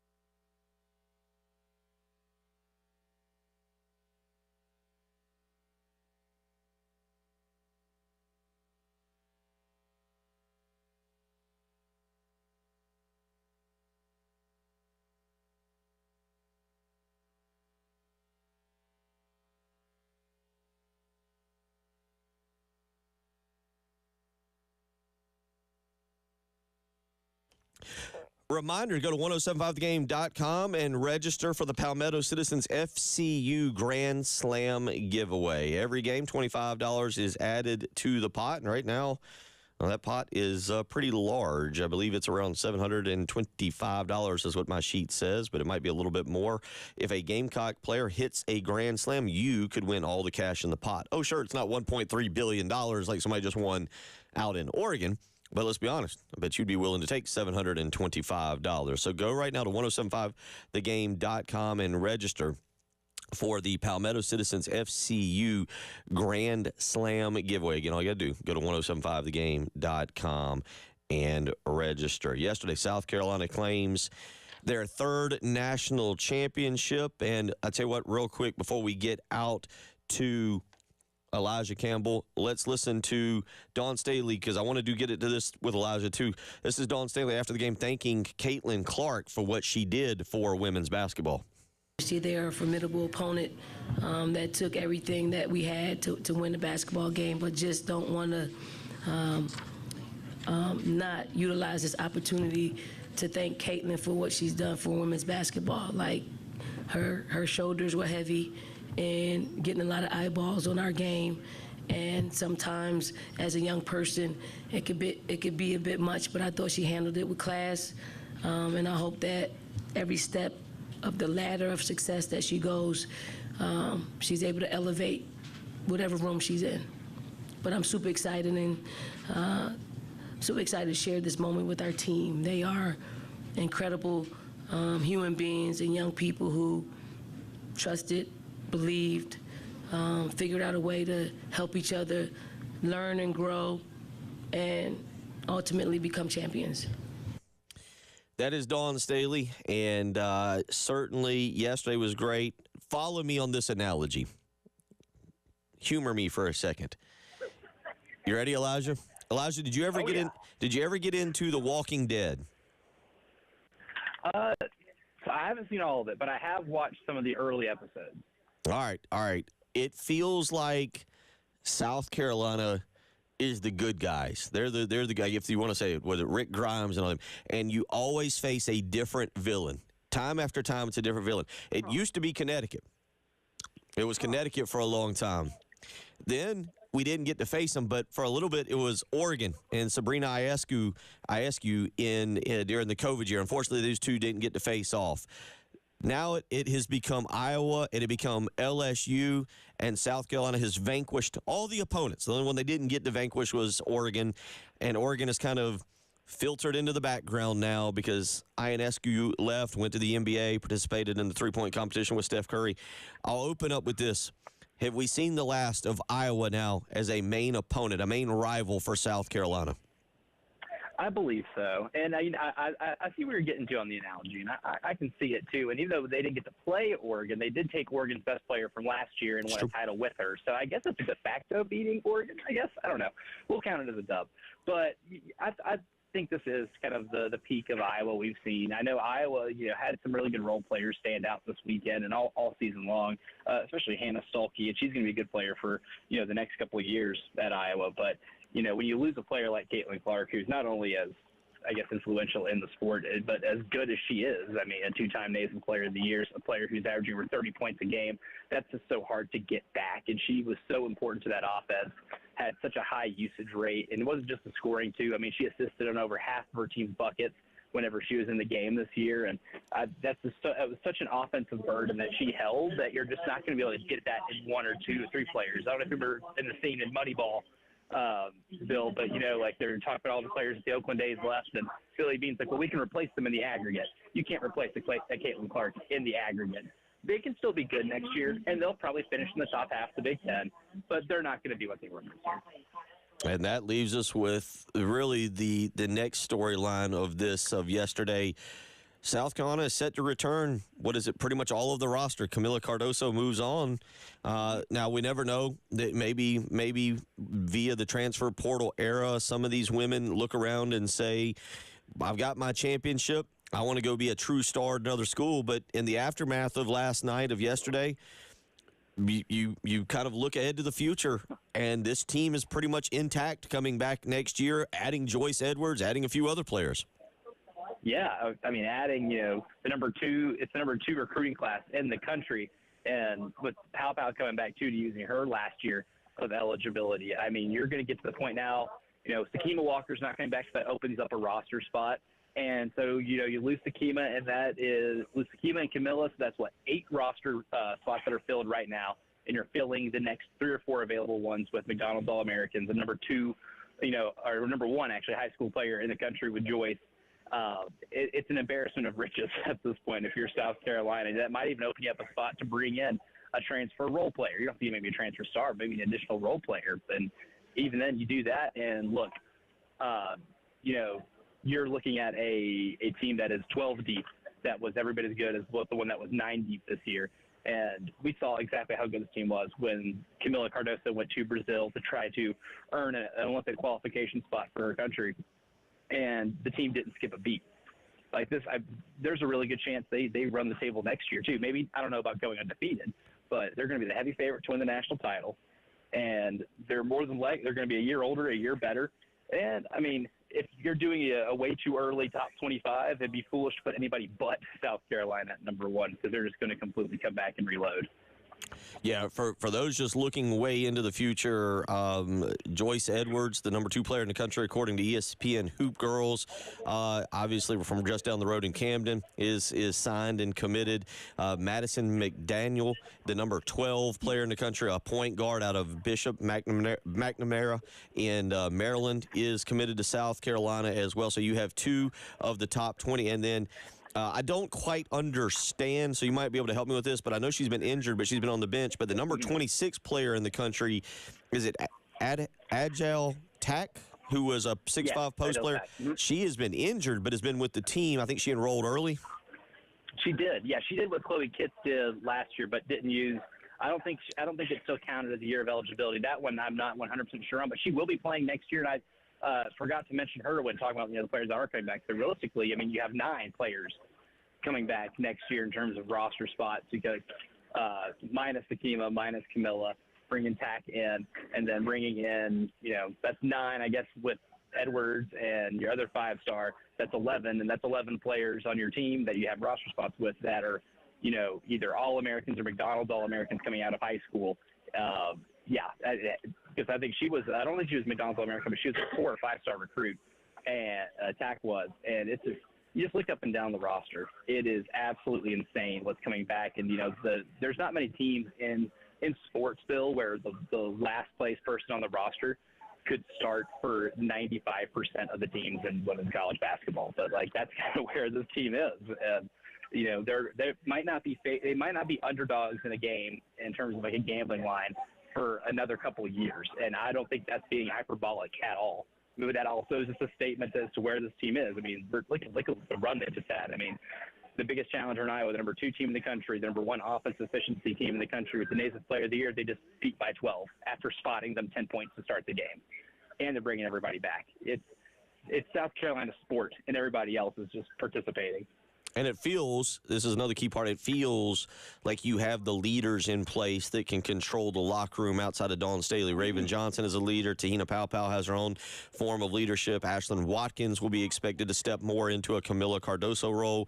Obviously, Chloe Kitts now has been around. This will be her 3rd year in the program. She's going to be a leader. Bree Hall and Tessa Johnson. I mean, you go down and on and on and on. And as we mentioned, this isn't a one-off, and the more I talk about it, the more I kind of like my Walking Dead analogy is that South Carolina just keeps facing challenges. Now, UConn, I believe, landed Sarah Strong over the weekend. They also have Allie Zabel, who is another 5'10" guard. Paige Beckers is expected back. So UConn will be there. They'll be part of it next year, and we'll see what happens with teams like LSU and North Carolina State, who you had to beat up along the way, and Southern Cal with Juju Watkins. But certainly everything lines up.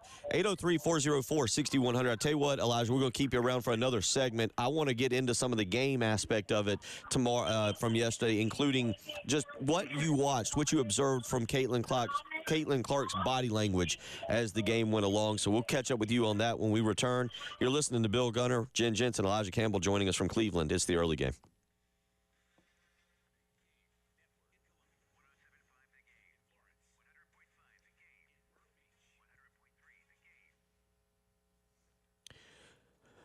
Bill Gunner for AAA Heating and Air. We are heading toward the summer. I'm going to go ahead and start warning you now. Are you ready for the summer months that come along with the Columbia heat? If not, you need to contact AAA Heating and Air today. Maybe you just want to get a replacement estimate. Find out how much it'll cost. But I tell you what, AAA Heating and Air is offering a great deal right now.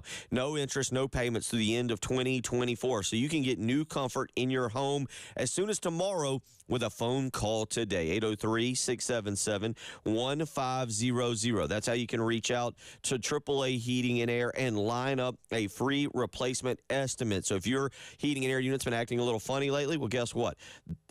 AAA Heating and Air is ready to help get a brand new one in there for you. They worked for me last year about this time, and I've been thrilled throughout the year. So call AAA Heating and Air today, 803-677-1500. Tell them Bill Gunner sent you.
Bower Parkway at Piney Grove Road, a report of an accident there. Still a little bit of a slowdown, I-20 eastbound at I-26. That right exit ramp is partially blocked. Colonial Life Boulevard at Bush River Road, also an accident. Highway 262 at Garner's Ferry, I-26 westbound at exit 119. And still getting things cleaned up, I-77 southbound at Shop Road. 79 for the high today, mostly sunny skies. We do have that partial eclipse where I think Max is out at about 3:10 this afternoon. And tomorrow, 77 for the high with a morning shower. Stray showers for Wednesday and a high of 80. But it's 52 right now on the early game.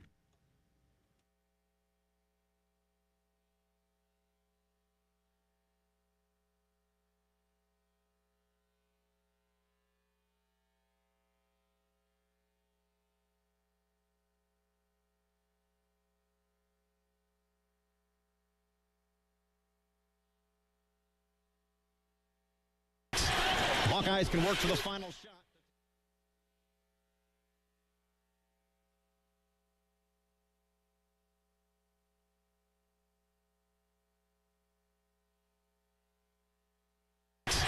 Hawkeyes can work to the final shot to take the lead into the locker room. But Raven Johnson steals it from Caitlin Clark. She will drive the length of the floor and lay it up and in. And the Gamecocks lead 49-46. Here's Stokey across midcourt to Caitlin Clark. Feeds it out left side. They're not going to get a shot off. The Gamecocks rally from an 11-point deficit and will take a 3-point lead into the locker room here in the national championship. That was Brad Muller on the call yesterday in a pivotal moment there right before halftime.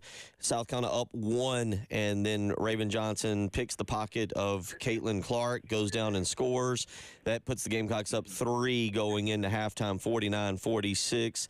And to go back to what we've kind of talked about this morning, or what some of what we've talked about, is Elijah Campbell joins us from Cleveland. Their final wrapping it up there. Hopefully you're getting out of there. Are you in the airport?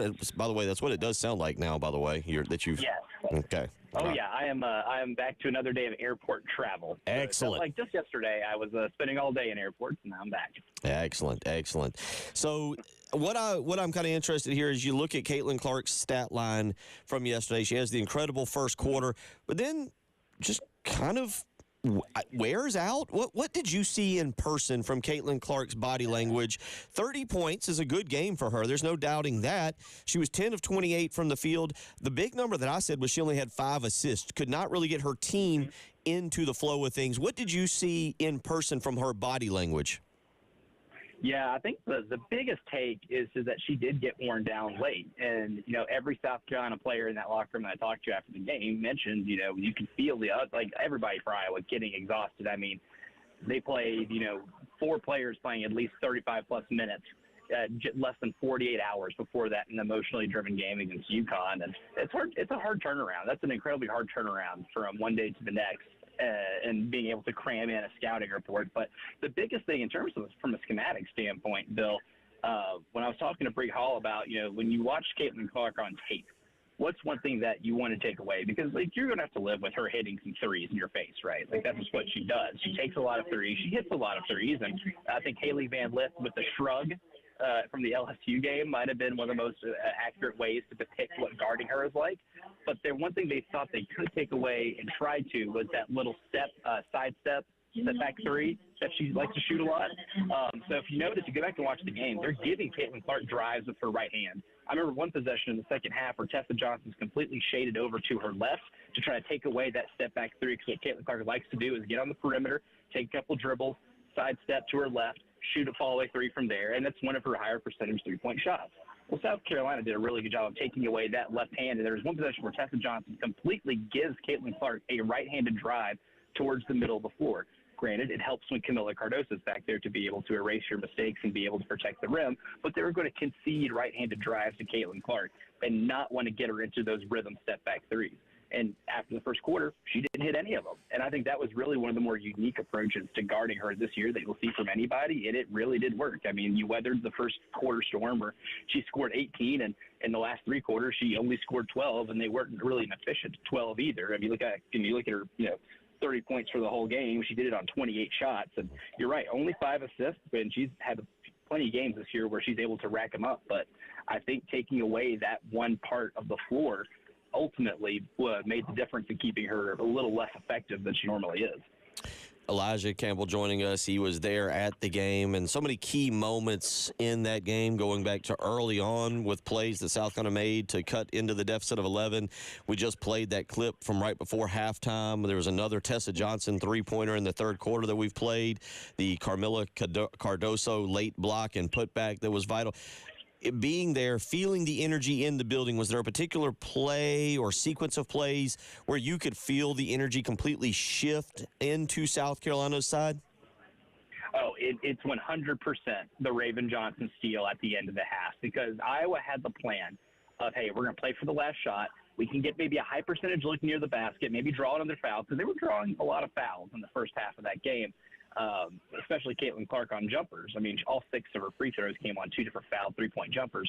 But there was a way that you could milk the clock down to 5, 6 seconds, be able to get the last shot, at worst, be down 1, and get you, into the locker room, being able to catch your breath a little bit, because they were suffering, they're fighting a fatigue factor. But Caitlin Clark, for 1 second, gets a little careless with the dribble. Raven Johnson applies incredible ball pressure, which she did through the entire game. Raven Johnson played 36 minutes.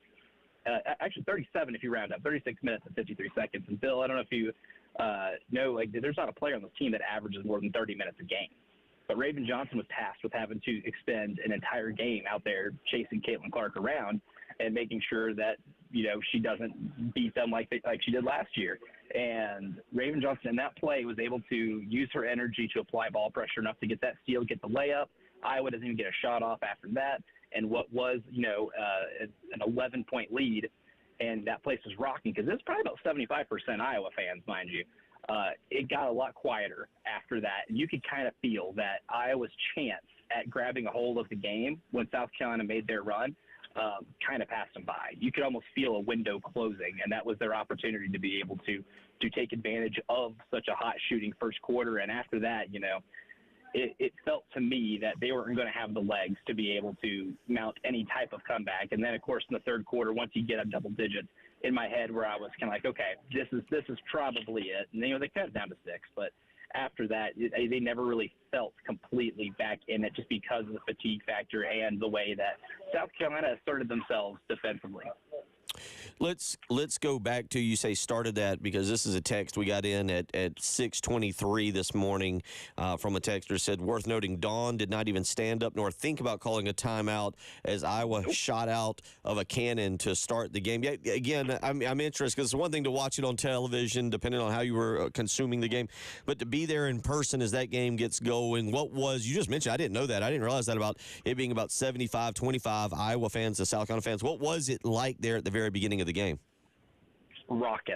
I mean, you would have thought you were at an Iowa home game. When Caitlin Clark hit that 1-3 to make it 18-7, you thought the roof was going to blow off.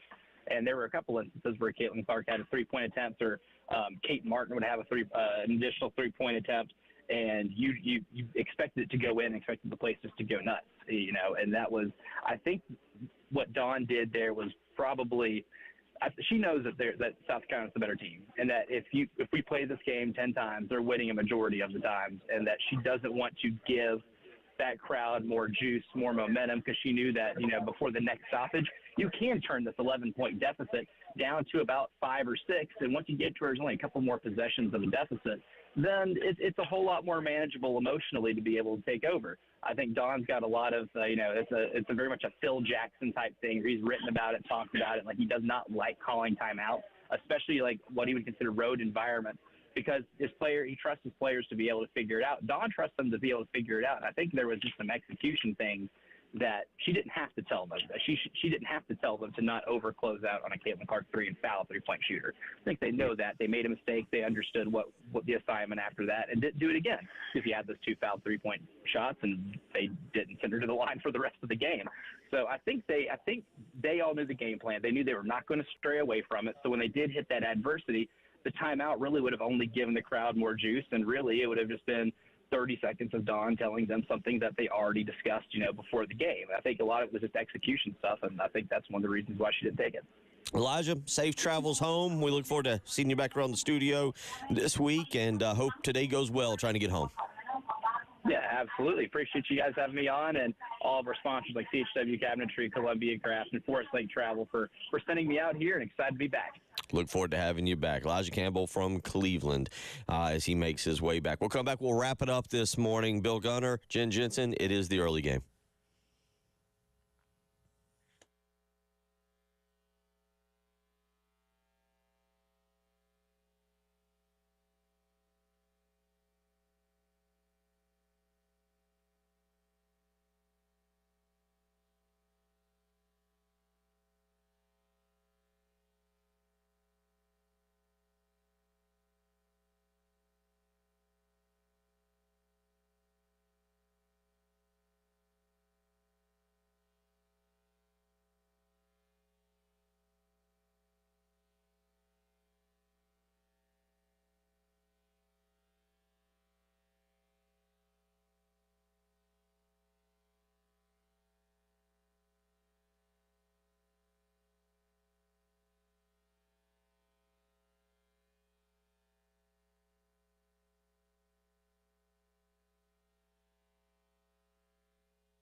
For nearly 30 years, owner Larry Leitner and founder of Midstate Roofing, well, he's been the leader in the waterproofing and roofing industry, and he is ready to help you today.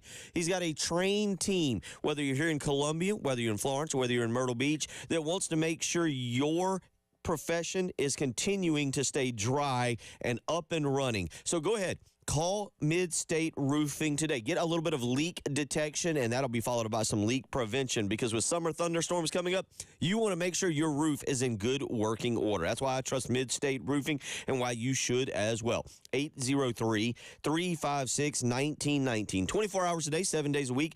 There is somebody ready to answer your call, whether it's a Midstate Roofing employee or an on-call technician. They'll help you with a maintenance contract, so don't wait a day longer. 803-356-1919. If you've got a leak, let Midstate Roofing take a peek.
Iowa with the basketball. They'll bring it across. The clock will tick down. The Gamecocks are making history in Cleveland.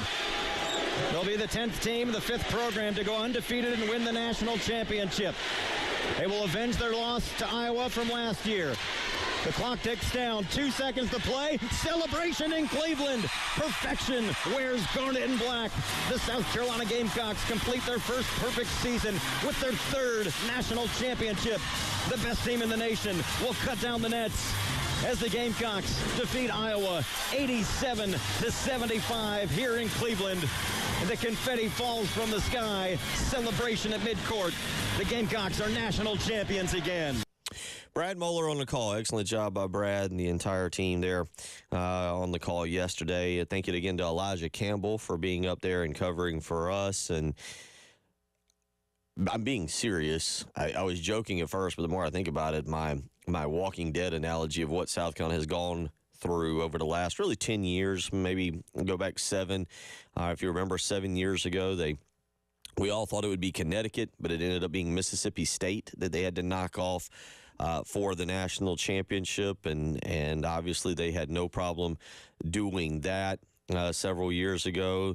There's been other opponents that have come down the pipe for them during that time. Oregon, again, was another one that at one point we thought maybe would step up and challenge South Carolina and be the next opponent, and they didn't do it. South Carolina was able to move forward. Stanford at one point has been a little bit of an opponent. Maybe South Carolina hasn't been able to overcome Stanford just yet in the manner that you would. I'm trying to think back. I'm drawing a very quick blank on who South Carolina beat for the national championship in 2022, who who Aaliyah Boston and the team took down to claim the second national championship. And all of a sudden, I'm just completely blanking on this. But if you go back through the years and what South Carolina's been able to do, now I've got it up, actually. If I could have just kept rambling for just a few seconds, I would have been able to do it. Oh, they took down Connecticut. Back in 2022 for the national championship. In Minnesota. And they did it pretty handily. 64-48. 64-49 is what I've got here off of the Gamecocks Online site.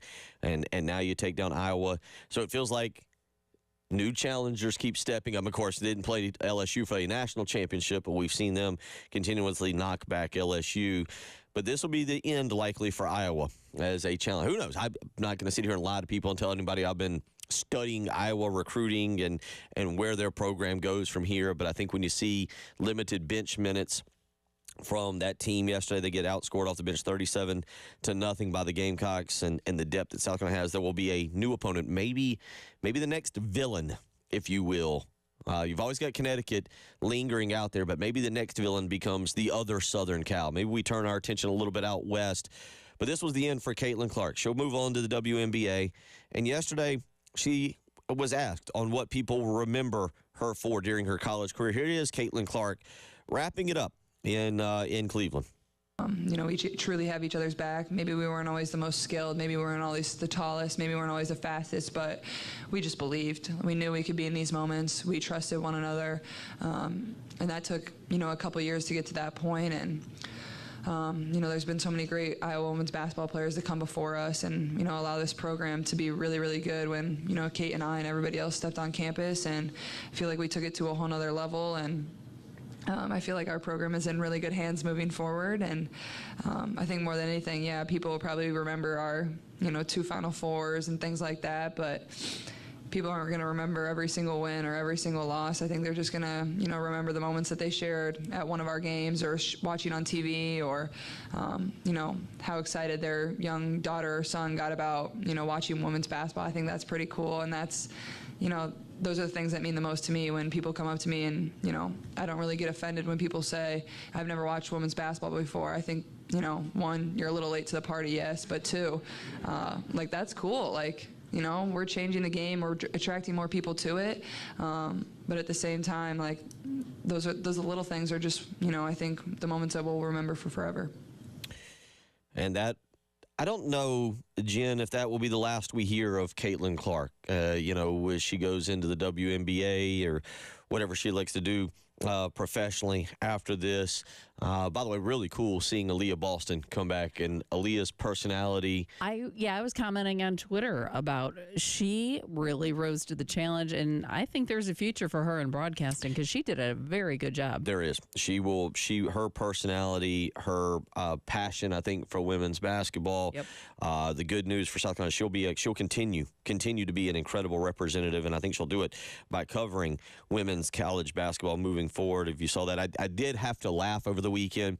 I believe it was Friday. I can't quite remember. She was trying to interview Dawn, and Dawn wanted to just praise Aaliyah, and Aaliyah's basically like, "I'm trying to interview you, coach." Yes, don't reverse that interview on me. I know that was great, but it just showed the love, the camaraderie that she has with her players. After they've spent time at Carolina. So we wrap that up. Obviously, again, reminder, 12:30, doors open over at Colonial Life Arena for the Welcome Home celebration. Celebration will start about 2 o'clock over there. We'll get into the national championship on the men's side tomorrow. I'm going to take Connecticut tonight to get the job done. Give me the Huskies to go. Boilermakers. And Jen's going Boilermakers. And also, guess what, friends? We're back in Augusta. We'll start talking Masters this week. It's a big week. We'll see you tomorrow.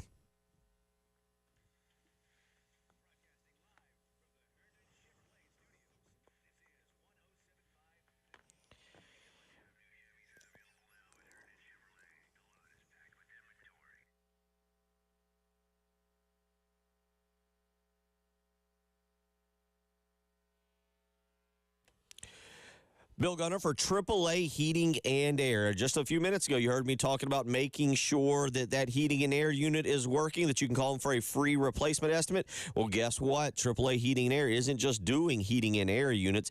They are actually doing professional and residential electrical services now, including electrical panel upgrades. How about lighting installation and repair and new generator installations? AAA Heating and Air, not just keeping your home nice and cool this coming summer from the summer heat, they're also making sure you can see in the dark. That's right, again, lighting installation and repair. For more information, call 803-677-1500. Again, that's 803-677-1500. Or you can visit them online. That's callaatoday.com. Listen, AAA Heating and Air is taking care of my family with a brand new heating and air unit, but now they want to take care of yours in many different ways. Learn more today. Call AAAtoday.com. Tell them Bill Gunner sent you.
On the roads this morning, still some problems, especially if you're on 26 heading in toward town. We're looking at an accident. Right-hand lane is blocked. I-20 eastbound at exit 64. That is I-26. Also, a wreck on Bower Parkway, Piney Grove Road, Colonial Life Boulevard at Bush River. Got one at I-20 eastbound at I-77. 26 west at exit 119. 26 west at Bush River Road, Lower Richmond Boulevard at Garners Ferry. So still a lot of problems on the roads this morning. Captain Dave, WIS-TV Traffic Center.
Nine o'clock on your Monday morning. Welcome in. It is the Extra Point. Tyler Head along with you, Captain Dave, producing on the other side of the glass.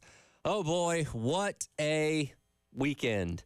Men's Final Four action. If you're like me, you tuned into WrestleMania on Saturday and Sunday night, but Of course, we know what the true headline around here in Columbia and quite frankly around the nation is after yesterday. Hit it, Dave.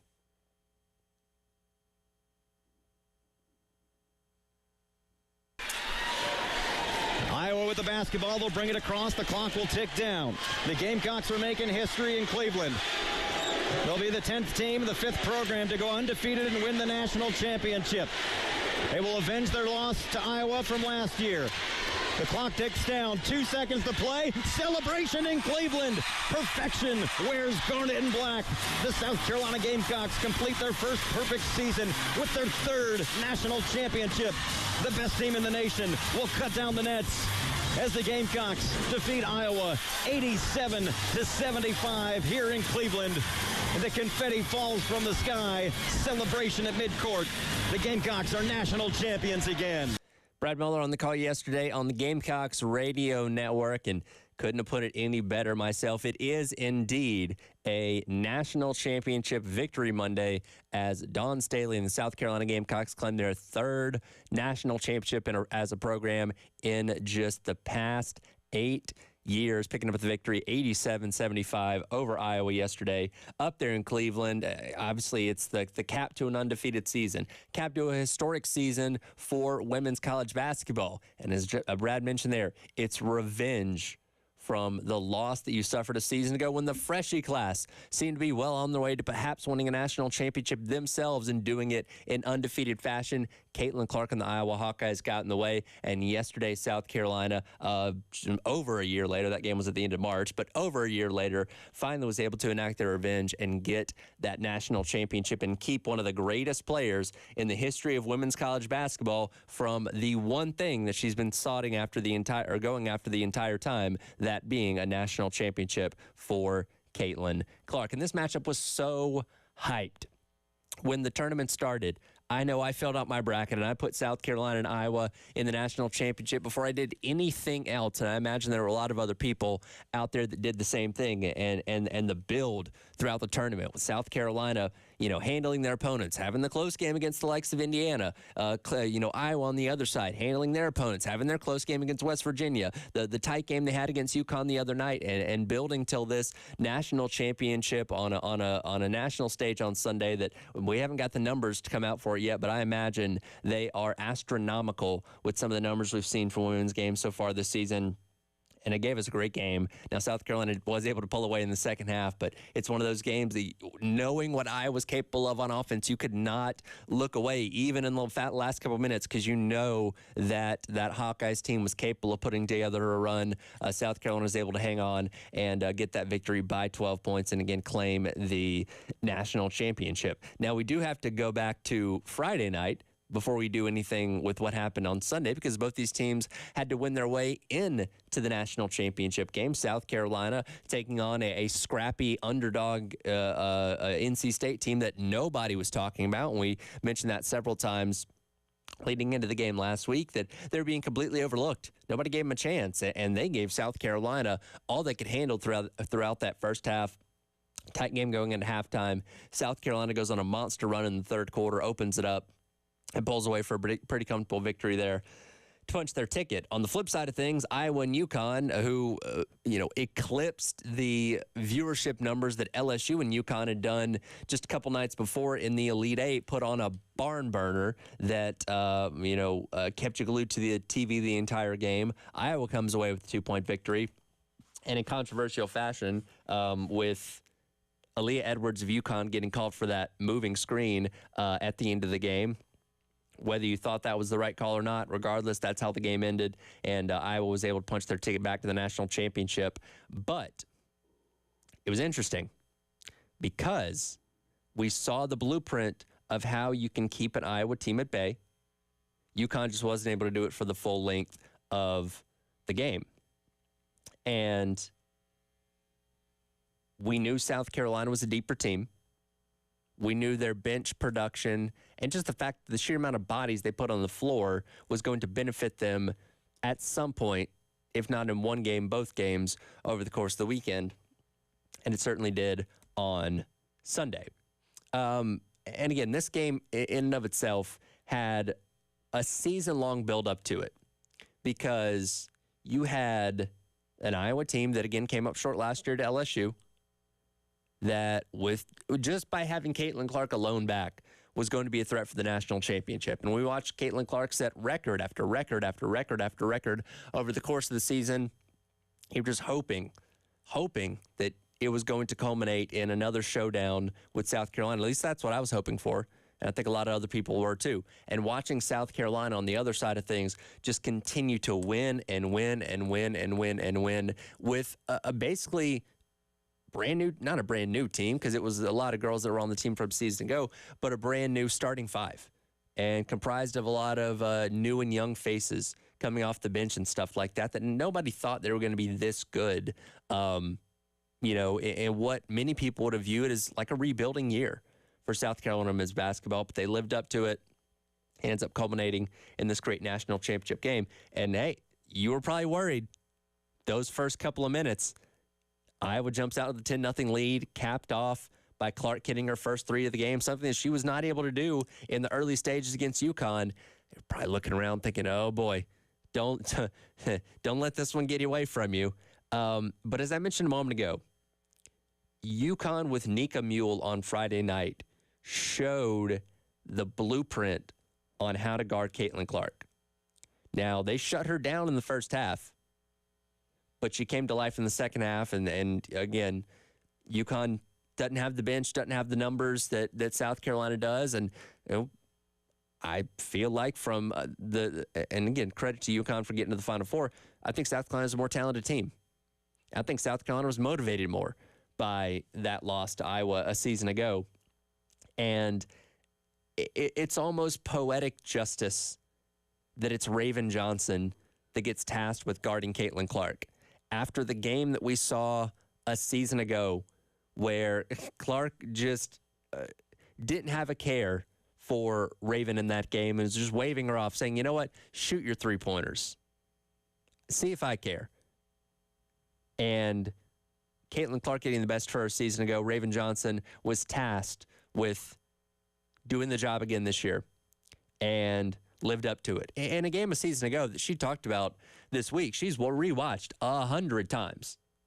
Dawn Staley's watched it none, but Raven Johnson, that in that game emotionally did a lot of damage to her, to the point where she was contemplating not even playing anymore, according to what was said this week.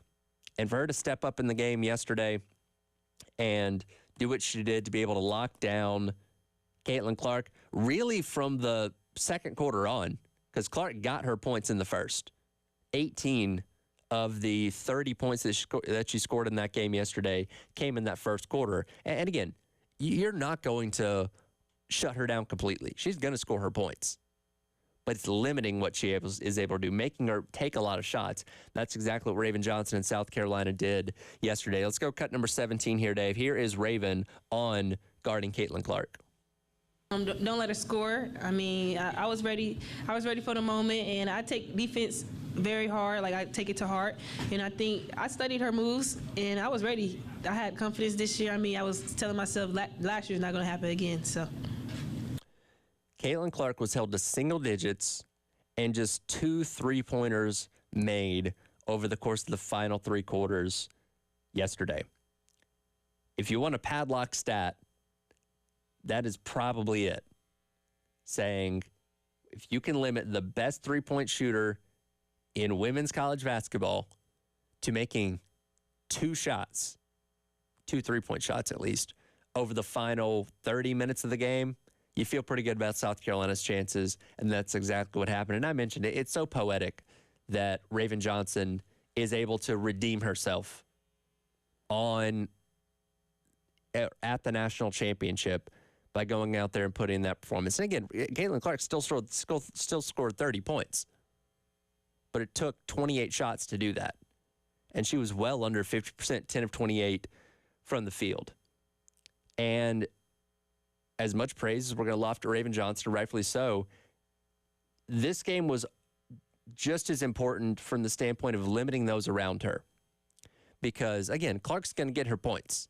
It's making sure the pieces around her don't have amazing days. Elijah and I, we were doing our pregame show yesterday leading into, the network coverage here on the game.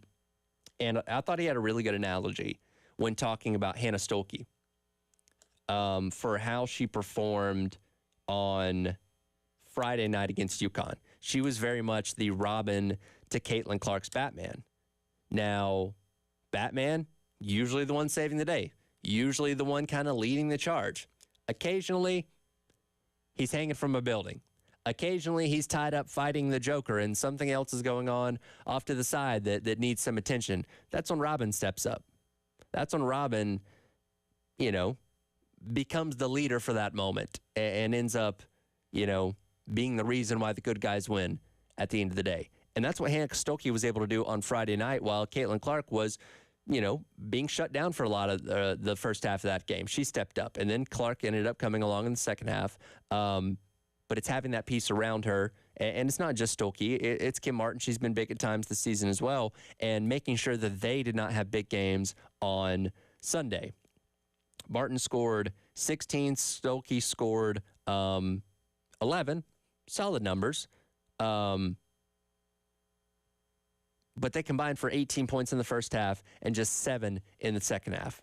So, again, that's testament to what this South Carolina Gamecocks team was able to do, particularly in the second half of that game, to limit everybody on this Iowa team. And, again, South Carolina's own offense coming along and being able to pull away to pick up the 12-point victory.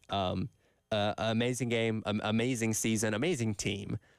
So much to unpack from this, and we'll continue to do that not only all morning long but all day long as we react to this national championship. Dawn Staley was so emotional after the game yesterday when she was being interviewed on TV and her press conference and all that kind of stuff, and I think it's a culmination of so many things with this team and with this program. We'll dive into that. We'll let Dawn Staley tell you about her emotions and why she was feeling the way she was feeling after this game. Coming up, it is the Extra Point Tyler Head along with you on this Monday, a victory Monday. And if you want to weigh in, by all means, Love Chevrolet phone lines, 803-404-6100, Firehouse Subs text line, same number, 803-404-6100. Want to hear all your thoughts as we celebrate the South Carolina women's basketball team winning another national championship, 87-75 over the Iowa Hawkeyes yesterday out in Cleveland. We'll hear from Dawn Staley on her emotion of the game coming up on the Extra Point here on the game.